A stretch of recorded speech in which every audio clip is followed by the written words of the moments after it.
नहीं नहीं मेरे तो की लेना, मैं ते आप ਤੁਹਾਡੇ ਤੋਂ ਲੱਭਣ नहीं फिर साड़ी मैं ते आप इसे हिसाब तो लाउने अपना। हाँ जी आ जाओ निजा साहब, आ जाओ माइक ते। हाँ जी कृपा करो थोड़ी बहुत। हाँ जी हाँ जी हाँ जी। ਅੱਜ ਆਪਾਂ 477 ਅੰਗ ਤੇ ਜਿਹੜੇ ਹੈਗੇ ਗਿਆਨ ਸ਼ੁਰੂ ਕਰਾਂਗੇ ਜੀ। ਆਸਾ ਰਾਗ ਦੇ ਵਿੱਚ ਜਿਹੜਾ ਇਸ ਤੋਂ ਪਹਿਲਾਂ ਕਬੀਰ ਜੀ ਨੇ ਦੱਸਿਆ ਸੀ ਆਪਾਂ ਨੂੰ ਬਈ ਸਾਰੇ ਜਿਹੜੇ ਹੈਗੇ ਆ ਇਨਸਾਨ ਪੈਦਾ ਕੀਤੇ ਆ ਪਰਮਾਤਮਾ ਨੇ। ਇਹ ਹਿੰਦੂ ਮੁਸਲਮਾਨ ਸਿੱਖ ਈਸਾਈ ਇਹਦੇ ਵਿੱਚ ਜਿਹੜੇ ਹੈਗੇ ਆਪਾਂ ਨਾ ਉਲਝੀਏ ਇਹਦੇ ਵਿੱਚ। ਇਹ ਜਿਹੜੇ ਹੈਗੇ ਆ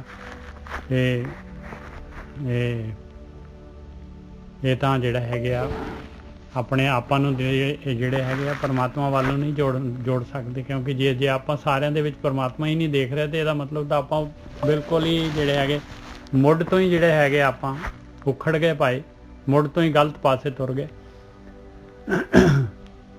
ਆਸਾ ਜਬ ਲਗ ਤੇਲ ਦੀਵੇ ਮੁਖ ਬਾਤੀ ਤਬ ਸੂਝੇ ਸਭ ਕੋਈ। ਹੁਣ ਇਹ ਕਬੀਰ ਜੀ ਆਪਾਂ ਨੂੰ ਹੋਰ ਜ਼ਿਆਦਾ ਜਿਹੜੇ ਹੈਗੇ ਆ ਸਮਝਾ ਰਹੇ ਭਾਈ ਦੇਖ ਤੇਰੇ ਕੋਲ ਸਵਾਸ ਲਿਮਿਟਿਡ ਹੈਗੇ, ਤੇਰੇ ਕੋਲ ਸਮਾਂ ਲਿਮਿਟਿਡ ਹੈਗਾ, ਤੇਰੇ ਕੋਲ ਤੇਲ ਜਿਹੜਾ ਹੈਗਾ ਉਨਾ ਹੀ ਤੇਲ ਹੈਗਾ, ਉਹਨੂੰ ਸੰਭਾਲ ਕੇ ਹਿਸਾਬ ਦੇ ਨਾਲ ਬਾਲੀ ਤੇਲ ਨੂੰ। ਔਰ ਤੇਰੇ ਹੱਥ 'ਚ ਨਹੀਂ ਹੈਗਾ ਉਹ ਤੇਲ ਜਿਹੜਾ ਹੈਗਾ, ਇੱਕ ਵਾਰੀ ਦੀਵਾ ਜਲ ਗਿਆ ਤੇ ਜਲੀ ਜਾਣਾ ਉਹਨੇ, ਜਦ ਉਹਨੇ ਬੰਦ ਹੋਣਾ ਤੇ ਬੰਦ ਹੋ ਜਾਣਾ। ਔਰ ਤੇਰੇ ਹੱਥ ਦੇ ਵਿੱਚ ਹੈ ਨਹੀਂਗਾ, ਤੂੰ ਦੀਵੇ ਤੋਂ ਜਿਹੜਾ ਲੋ ਲੈ ਸਕਦਾ ਹੈ ਬਸ।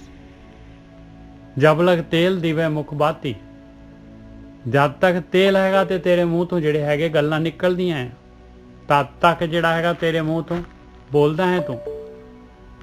ਤਬ ਸੂਝੇ ਸਭ ਕੋਈ, ਔਰ ਤਾਂ ਤੈਨੂੰ ਜਿਹੜਾ ਹੈਗਾ ਸਾਰੇ ਸੁੱਝਦੇ ਆ ਭਾਈ, ਇੱਧਰ ਉੱਧਰ ਸਾਰਾ ਜੋ ਕੁਛ ਵੀ ਤੂੰ ਸੂਝ ਲੈਣੀ ਆ। ਓਹੋ ਸੁਖਿੰਦਰ ਜੀ ਤੁਹਾਡਾ ਮਾਈਕ ਚਾਲੂ ਹੋ ਗਿਆ ਜੀ। ਹਾਂ ਕਹਿੰਦੇ ਜੀ ਵਾਹਿਗੁਰੂ ਖਾਲਸਾ ਵਾਹਿਗੁਰੂ ਫਤਿਹ। ਪਤਾ ਨਹੀਂ ਲੱਗਿਆ ਜੀ ਕੋਈ ਗੱਲ ਨਹੀਂ ਕੋਈ ਨਹੀਂ ਬਸ। ਹਾਂ ਜਬ ਲਗ ਤੇਲ ਦੀਵੇ ਮੁਖ ਬਾਤੀ ਤਬ ਸੂਝੇ ਸਭ ਕੋਈ। ਕਹਿੰਦੇ ਉਨੀ ਦੇਰ ਤੱਕ ਹੀ ਤੈਨੂੰ ਤੇਰੀ ਸੂਝ-ਬੂਝ ਹੈਗੀ ਆ, ਔਰ ਉਸ ਸੂਝ-ਬੂਝ ਦੇ ਨਾਲ ਜਿਹੜਾ ਹੈਗਾ ਤੇਰੀ ਸੁਰਤ ਦੇ ਨਾਲ ਜਿਹੜਾ ਹੈਗਾ ਇਹ ਸਰੀਰ ਮਿਲਿਆ ਹੈ ਤੈਨੂੰ, ਇਹ ਘੋੜੇ ਤੋਂ ਜਿਹੜਾ ਹੈਗਾ ਕੰਮ ਲੈ ਸਕਦਾ ਹੈ ਭਾਈ। ਪਰਮਾਤਮਾ ਵਾਲੀ ਯਾਤਰਾ ਕਰਨ ਵਾਸਤੇ ਤੈਨੂੰ ਅੰਦਰ ਜਿਹੜਾ ਹੈਗਾ ਆਪਣੀ ਆਤਮਾ ਵੱਲ ਸੁਰਤ ਲਿਜਾਣ ਵਾਸਤੇ ਤੈਨੂੰ ਇਹ ਸਮਾਂ ਦਿੱਤਾ ਹੈ। ਤੇ ਤੇਲ ਇੱਕ ਵਾਰੀ ਦੀਵਾ ਬਲਿਆ ਹੋਇਆ, ਹੁਣ ਦੀਵਾ ਜਿਹੜਾ ਬੁੱਝ ਜਾਣਾ ਹੈ ਫਿਰ। ਔਰ ਨਾ ਤੂੰ ਦੀਵੇ ਦੀ ਜਿਹੜੀ ਹੈਗੀ ਇਹਦਾ ਤੇਲ ਸਾਂਭ ਸਕਦਾ ਹੈ ਬਈ ਮੈਂ ਜਿਹੜਾ ਅੱਜ ਨਹੀਂ ਬਾਲਦਾ ਤੇ ਕੱਲ ਨੂੰ ਬਾਲ ਲੂੰਗਾ, ਨਾ ਇਹ ਨਹੀਂ ਇਕੱਠਾ ਕਰ। ਜੋ ਸਵਾਸ ਤੈਨੂੰ ਆ ਰਹੇ ਆ ਉਹਨਾਂ ਨੇ ਚਲੇ ਜਾਣਾ ਹੈ, ਉਹਦੇ ਤੇ ਭਾਵੇਂ ਕੁਛ ਵੀ ਕਰ ਲਾ, ਨਹੀਂ ਤਾਂ ਭਾਵੇਂ ਵੇਸਟ ਕਰ ਲਾ। ਜਬ ਲਗ ਤੇਲ ਦੀਵੇ ਮੁਖ ਬਾਤੀ ਤਬ ਸੂਝੇ ਸਭ ਕੋਈ, ਤੇਲ ਜਲੇ ਬਾਤੀ ਠਹਿਰਾਨੀ ਸੂਨਾ ਮੰਦਰ ਹੋਈ। ਬਸ ਤੇਲ ਸੜ ਗਿਆ, ਬੱਤੀ ਰੁਕ ਗਈ, ਹੁਣ ਨਹੀਂ ਬੋਲ ਸਕਦਾ, ਖਤਮ ਹੋ ਗਈ, ਹੁਣ ਕੁਛ ਨਹੀਂ ਨਿਕਲਣਾ ਮੂੰਹ ਤੋਂ। ਮੰਦਰ ਵੀ ਸੂਨਾ ਹੋ ਗਿਆ, ਹੁਣ ਸਰੀਰ ਰਹਿ ਗਿਆ ਭਾਈ ਮੰਦਰ ਕੱਲਾ। ਨਿਕਲ ਗਈ ਜਿਹੜਾ ਹੈ ਵਿੱਚੋਂ ਜਿਹੜੀ ਹੈਗੀ ਜੋਤ ਜਿਹੜਾ ਹੈਗਾ ਭੰਵਰ ਜਿਹੜਾ ਹੈਗਾ। ਰੇ ਬੌਰੇ ਤੋਏ ਕਰੀ ਨਾ ਰੱਖੇ ਕੋਈ। ਇਹ ਪਾਗਲਾ ਤੂੰ ਕਰ ਕੀ ਰਿਹਾ ਆ? ਕਿਸ ਤਰੀਕੇ ਦੇ ਨਾਲ ਤੂੰ ਜਿਹੜਾ ਹੈਗਾ ਆਪਣੇ ਜਿਹੜਾ ਹੈਗਾ ਸਮਾਂ, ਆਪਣੇ ਸਵਾਸ ਜਿਹੜੇ ਹੈਗੇ ਇਹਨਾਂ ਨੂੰ ਅਨਮੋਲ ਜਿਹੜੇ ਹੈਗੇ ਇਹਨਾਂ ਨੂੰ ਗਵਾ ਰਿਹਾ ਆ ਤੂੰ। ਤੈਨੂੰ ਘੜੀ ਨਹੀਂ ਰੱਖਣਾ ਕਿਸੇ ਨੇ, ਘੜੀ ਵੀ 24 ਮਿੰਟ ਵੀ। ਉਹਨਾਂ ਨੇ ਕਹਿਣਾ ਹੈ ਪ੍ਰੇਤ ਹੋ ਗਿਆ ਭਾਈ, ਕੱਢੋ ਇਹਨੂੰ ਕਿਤੇ ਜਿਹੜਾ ਹੈਗਾ ਸੂਰਜ ਛੁਪਣ ਤੋਂ ਪਹਿਲਾਂ ਜਿਹੜਾ ਹੈਗਾ ਸੰਸਕਾਰ ਕਰੋ। ਰੇ ਬੌਰੇ ਤੋਏ ਘਰੀ ਨਾ ਰੱਖੇ ਕੋਈ, ਤੂੰ ਰਾਮ ਨਾਮ ਜਪ ਸੋਈ। ਪਰਮੇਸ਼ਰ ਦਾ ਨਾਮ ਜਪਣਾ ਕਰ ਪਾਏ, ਧਿਆਨ ਸਿਮਰਨ ਕਰ, ਭਗਤੀ ਕਰ, ਕਾਰਵਾਈ ਕਰ। ਜਿਸ ਕਾਰਵਾਈ ਦੇ ਨਾਲ ਤੂੰ ਆਇਆ ਹੈ, ਜਿਸ ਕਾਰਵਾਈ ਵਾਸਤੇ ਆਇਆ ਆ, ਉਹ ਕੰਮ ਕਰ ਜਿਹਦੇ ਨਾਲ ਕਿ ਤੈਨੂੰ ਜਿਹੜਾ ਹੈਗਾ ਇਹ ਸਰੀਰ ਜਿਹੜਾ ਹੈਗਾ ਬਾਰ-ਬਾਰ ਜਿਹੜਾ ਹੈਗਾ ਨਾ ਲੈਣਾ ਪਵੇ, ਜੂਨਾਂ ਦੇ ਵਿੱਚ ਨਾ ਜਾਣਾ ਪਵੇ। ਰੇ ਬੌਰੇ ਤੋਏ ਕਰੀ ਨਾ ਰੱਖੇ ਕੋਈ, ਤੂੰ ਰਾਮ ਨਾਮ ਜਪ ਸੋਈ। ਕਹਿੰਦੇ ਰਾਮ ਦੇ ਨਾਮ ਨੂੰ ਜਪ, ਧਿਆਨ ਸਿਮਰਨ ਕਰ, ਰਹਾਓ। ਹਾਂਜੀ ਵੀਰ ਜੀ। जब लग तेल दिवे मुख बाती तब सूझे सब कोई। हाँ जी ठीक है साध संगत जी। बाणी सानू ये समझा रही है कि ਕੁਦਰਤ ਜਿਹੜੀ ਹੈਗੀ ਹੈ ਨਾ, ਉਹ ਮੌਤ ਦੇ ਰਾਹੀਂ ਇਹ ਪ੍ਰਕਿਰਤੀ ਨੂੰ ਆਪਣੇ ਨਿਯਮ ਦੇ ਅਧੀਨ ਲਿਆਉਂਦੀ ਹੈ, ਕੰਟਰੋਲ ਕਰਦੀ ਹੈ। ਉਦਾਂ ਤੇ ਕੋਈ ਤਰੀਕਾ ਹੀ ਨਹੀਂ ਕੰਟਰੋਲ ਕਰਨ ਦਾ। ਉਹਨੂੰ ਕਿੱਦਾਂ ਕਿਸੇ ਨੂੰ ਫੜਾਂਗੇ ਆਪਾਂ? ਉਹਦਾ ਟਾਈਮ ਨਿਰਧਾਰਿਤ ਕਰਾਂਗੇ ਤੇ ਫਿਰ ਤੇ ਉਹਦੇ ਤੇ ਆਪਾਂ ਕੰਟਰੋਲ ਕਰਾਂਗੇ। ਇਸੇ ਕਰਕੇ ਪ੍ਰਕਿਰਤੀ ਜਿਹੜੀ ਹੈ, ਪ੍ਰਕਿਰਤੀ ਨੇ ਹਰ ਇੱਕ ਚੀਜ਼ ਦੀ ਉਮਰ ਬਣਾਈ ਤੇ ਇਹ ਇਸ ਦੇ ਰਾਹੀਂ ਇਹ ਕੀ ਕਰਦੀ ਹੈ ਕਿ ਜਿਹੜਾ ਜੀਵ ਆ ਉਹਦੇ ਕੰਟਰੋਲ ਕਰਦੀ। ਹੁਣ ਵੇਨੇ ਆਪਾਂ ਬਾਣੀ ਆਪਾਂ ਨੂੰ ਕੀ ਸਮਝਾ ਰਹੀ ਆ? ਹਾਂਜੀ ਨਿੱਜਾ ਸਾਹਿਬ ਬੋਲੋ। ਪਹਿਲੀ ਜਬ ਲੱਗ ਤੇਲ ਦੀਵੇ ਮੁਖ ਬਾਤੀ। ਤਦ ਤੱਕ ਤਾਂ ਮੂੰਹ ਤੋਂ ਗੱਲਾਂ ਨਿਕਲਦੀਆਂ, ਤਦ ਤੱਕ ਦੀਵਾ ਜਲ ਰਿਹਾ, ਤਦ ਤੱਕ ਉਹਦੀ ਲਾਈਟ ਹੈਗੀ ਦੀਵੇ ਦੀ। ਤਾਂ ਤਦ ਤੱਕ ਜਿਹੜਾ ਹੈਗਾ ਜਿਹੜਾ ਸਾਰਾ ਕੁਝ ਸੁੱਝਦਾ ਹੈ। ਤੈਨੂੰ ਸਾਰਾ ਜਿਹੜਾ ਹੈਗਾ ਪ੍ਰਕਿਰਤੀ ਵੀ ਸੁੱਝਦੀ ਆ। ਰੱਬ ਵਾਲਾ ਰਸਤੇ ਤੇ ਵੀ ਜਾ ਸਕਦਾ ਹੈ, ਤੇਰੀ ਮਰਜ਼ੀ ਹੈ, ਜਿਹੜੇ ਮਰਜ਼ੀ ਪਾਸੇ ਨੂੰ ਜਾ ਸਕਦਾ ਹੈ।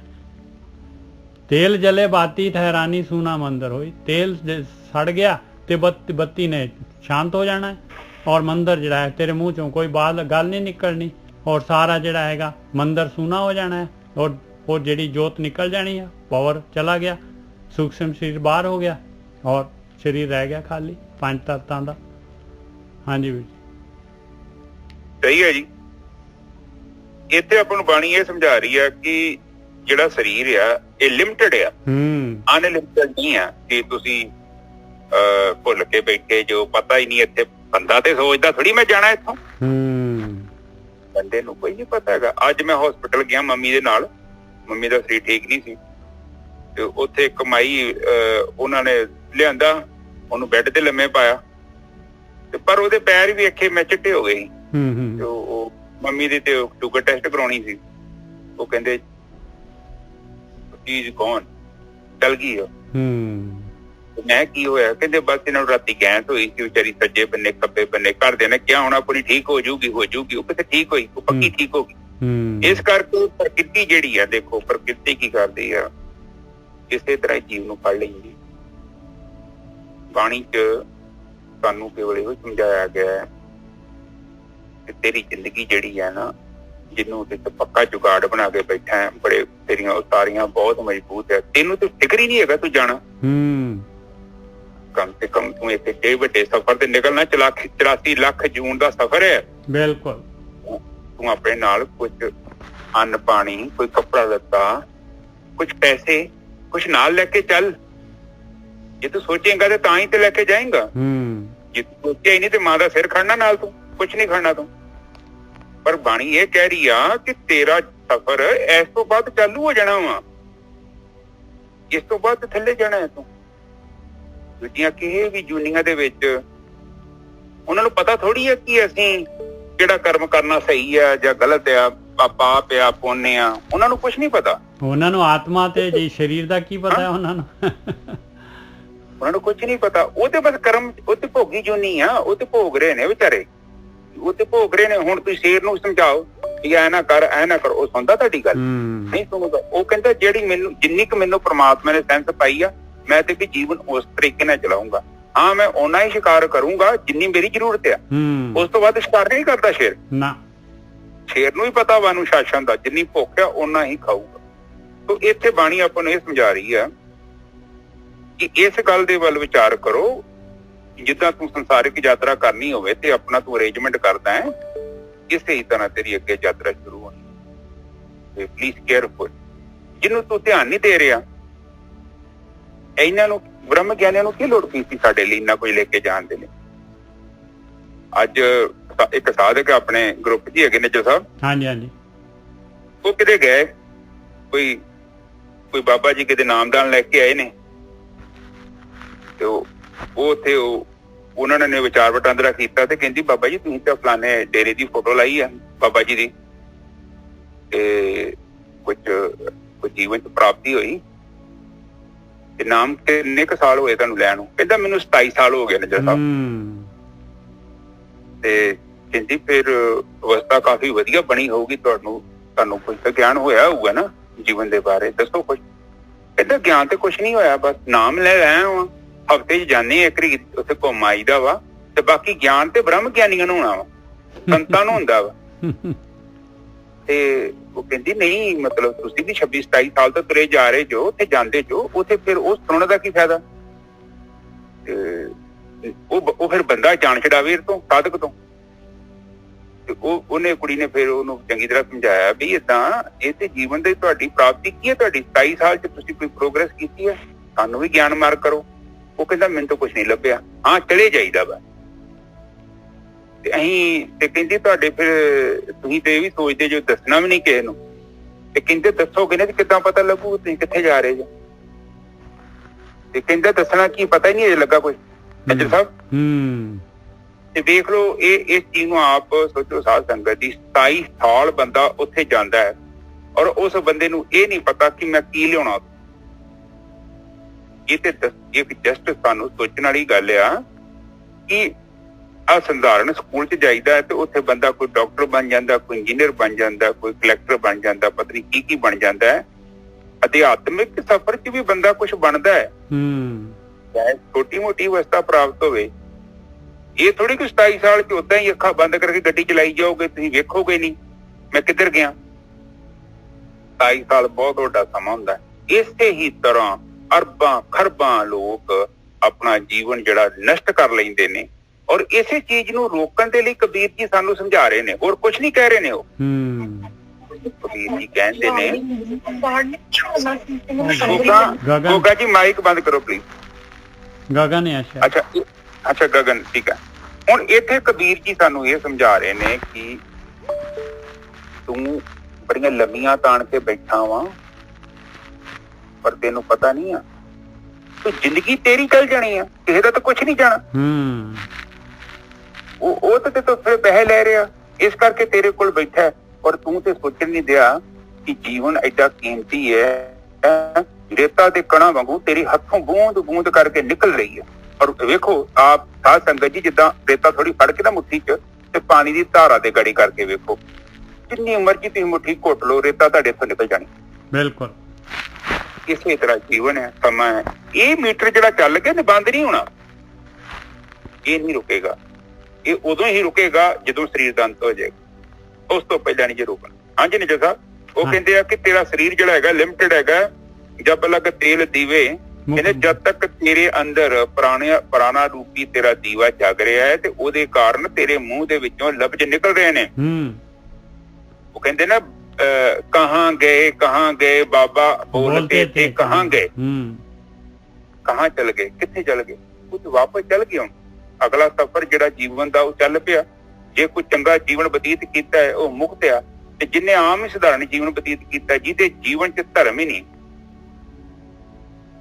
ਗਿਆਨ ਧਿਆਨ ਕੁਛ ਕਰਮ ਨਾ ਜਾਣਾ, ਜਿਹਦੇ ਜੀਵਨ ਚ ਕੋਈ ਗਿਆਨ ਹੀ ਨਹੀਂ ਆ, ਕਹਿਣ ਤੋਂ ਭਾਵ ਧਰਮ ਹੀ ਨਹੀਂ ਆ, ਉਹਦਾ ਜੀਵਨ ਕਿੱਦਾਂ ਦਾ ਹੋਊਗਾ? ਧਰਮ ਦਾ ਮਤਲਬ ਕੀ ਹੈ? ਜਿਸ ਬੰਦੇ ਨੂੰ ਇੰਨਾ ਪਤਾ ਲੱਗ ਗਿਆ ਕਿ ਸਹੀ ਕੀ ਹੈ ਤੇ ਗਲਤ ਕੀ ਹੈ। ਧਰਮ ਸਾਨੂੰ ਦੋ ਹੀ ਚੀਜ਼ਾਂ ਦੱਸਦਾ ਨਿਜਰ ਸਾਹਿਬ, ਇੱਕ ਸਹੀ ਦਾ ਗਿਆਨ ਕਰਾਉਂਦਾ, ਇੱਕ ਗਲਤ ਦਾ ਗਿਆਨ ਕਰਾਉਂਦਾ। ਤੇ ਉਸ ਤੋਂ ਬਾਅਦ ਜਿਹੜਾ ਧਾਰਮਿਕ ਮਨੁੱਖ ਹੁੰਦਾ ਵਾ, ਜਿਹੜਾ ਸਹੀ ਰਸਤੇ ਵੱਲ ਤੁਰ ਪੈਂਦਾ, ਉਹ ਫਿਰ ਵੇਖਦਾ ਨਹੀਂ ਆ ਕਿ ਮੈਨੂੰ ਕਿੰਨਾ ਫਾਇਦਾ ਜਾਂ ਕਿੰਨਾ ਨੁਕਸਾਨ। ਉਹ ਉਹਦੇ ਮਨ ਚ ਇੱਕ ਹੁੰਦਾ ਕਿ ਇਸ ਟਾਈਮ ਜਿਹੜਾ ਧਰਮ ਆ ਉਹ ਆਹ ਕਹਿ ਰਿਹਾ ਤੇ ਮੈਂ ਧਰਮ ਦੇ ਵੱਲ ਹੀ ਜਾਣਾ ਹੈ ਜਿੱਥੇ ਪੱਲਾ ਭਾਰਾ ਹੈ। ਜਿਹੜਾ ਹੌਲਾ ਪੱਲਾ ਤਾਂ ਜਾਂਦਾ ਵਾ, ਭਾਰਾ ਪੱਲਾ ਤਾਂ ਨਹੀਂ ਜਾਂਦਾ। ਪਰ ਆਪਾਂ ਸੰਸਾਰਿਕ ਤੌਰ ਤੇ ਵੇਖਦੇ ਆ, ਕੋਈ ਬੰਦਾ ਵੇ ਕਿੱਦਾਂ ਤਾਂ ਚੜਿਆ ਵੇ, ਮਹਿਲ ਪਾਲਿਆ ਵੀ, ਉਹਨੇ ਕਿੰਨੇ ਕਿੱਲੇ ਜ਼ਮੀਨ ਲੈ ਲਈ। ਪਰ ਦੂਜੇ ਬੰਨੇ ਵੇਖੋ, ਉਹਨੇ ਦੁਨੀਆ ਦੀ ਸਭ ਤੋਂ ਮਹਿੰਗੀ ਚੀਜ਼ ਉਹਨੇ ਆਪਣੀ ਆਤਮਾ ਵੇਚ ਦਿੱਤੀ ਆ। ਆਪ ਜਸਟ ਦੇਖੋ, ਉਹਦੇ ਵਰਗਾ ਦੁਨੀਆ ਤੇ ਗਰੀਬ ਕੋਈ ਬੰਦਾ ਨਹੀਂ ਹੈਗਾ। ਪਰ ਆਪਾਂ ਤੇ ਉਹਦੇ ਨਾਲ ਹੀ ਪਦਾਰਥਾਂ ਨਾਲ ਹੀ ਜੋਗਦੇ ਆ, ਕਿਉਂਕਿ ਸਾਡੀ ਦ੍ਰਿਸ਼ਟੀ ਇੰਨੀ ਛੋਟੀ ਆ। ਹੁਣ ਜਿੰਨਾ ਕਹੀਂ ਸੋਚ ਸਕਦੇ ਆ, ਸਾਡੇ ਲਈ ਤਾਂ ਬੜਾ ਬੰਦਾ ਅਮੀਰ ਆ, ਬੜਾ ਸੁਖੀ ਆ, ਪਰ ਉਹ ਸੁਖੀ ਨਹੀਂ ਹੈਗਾ।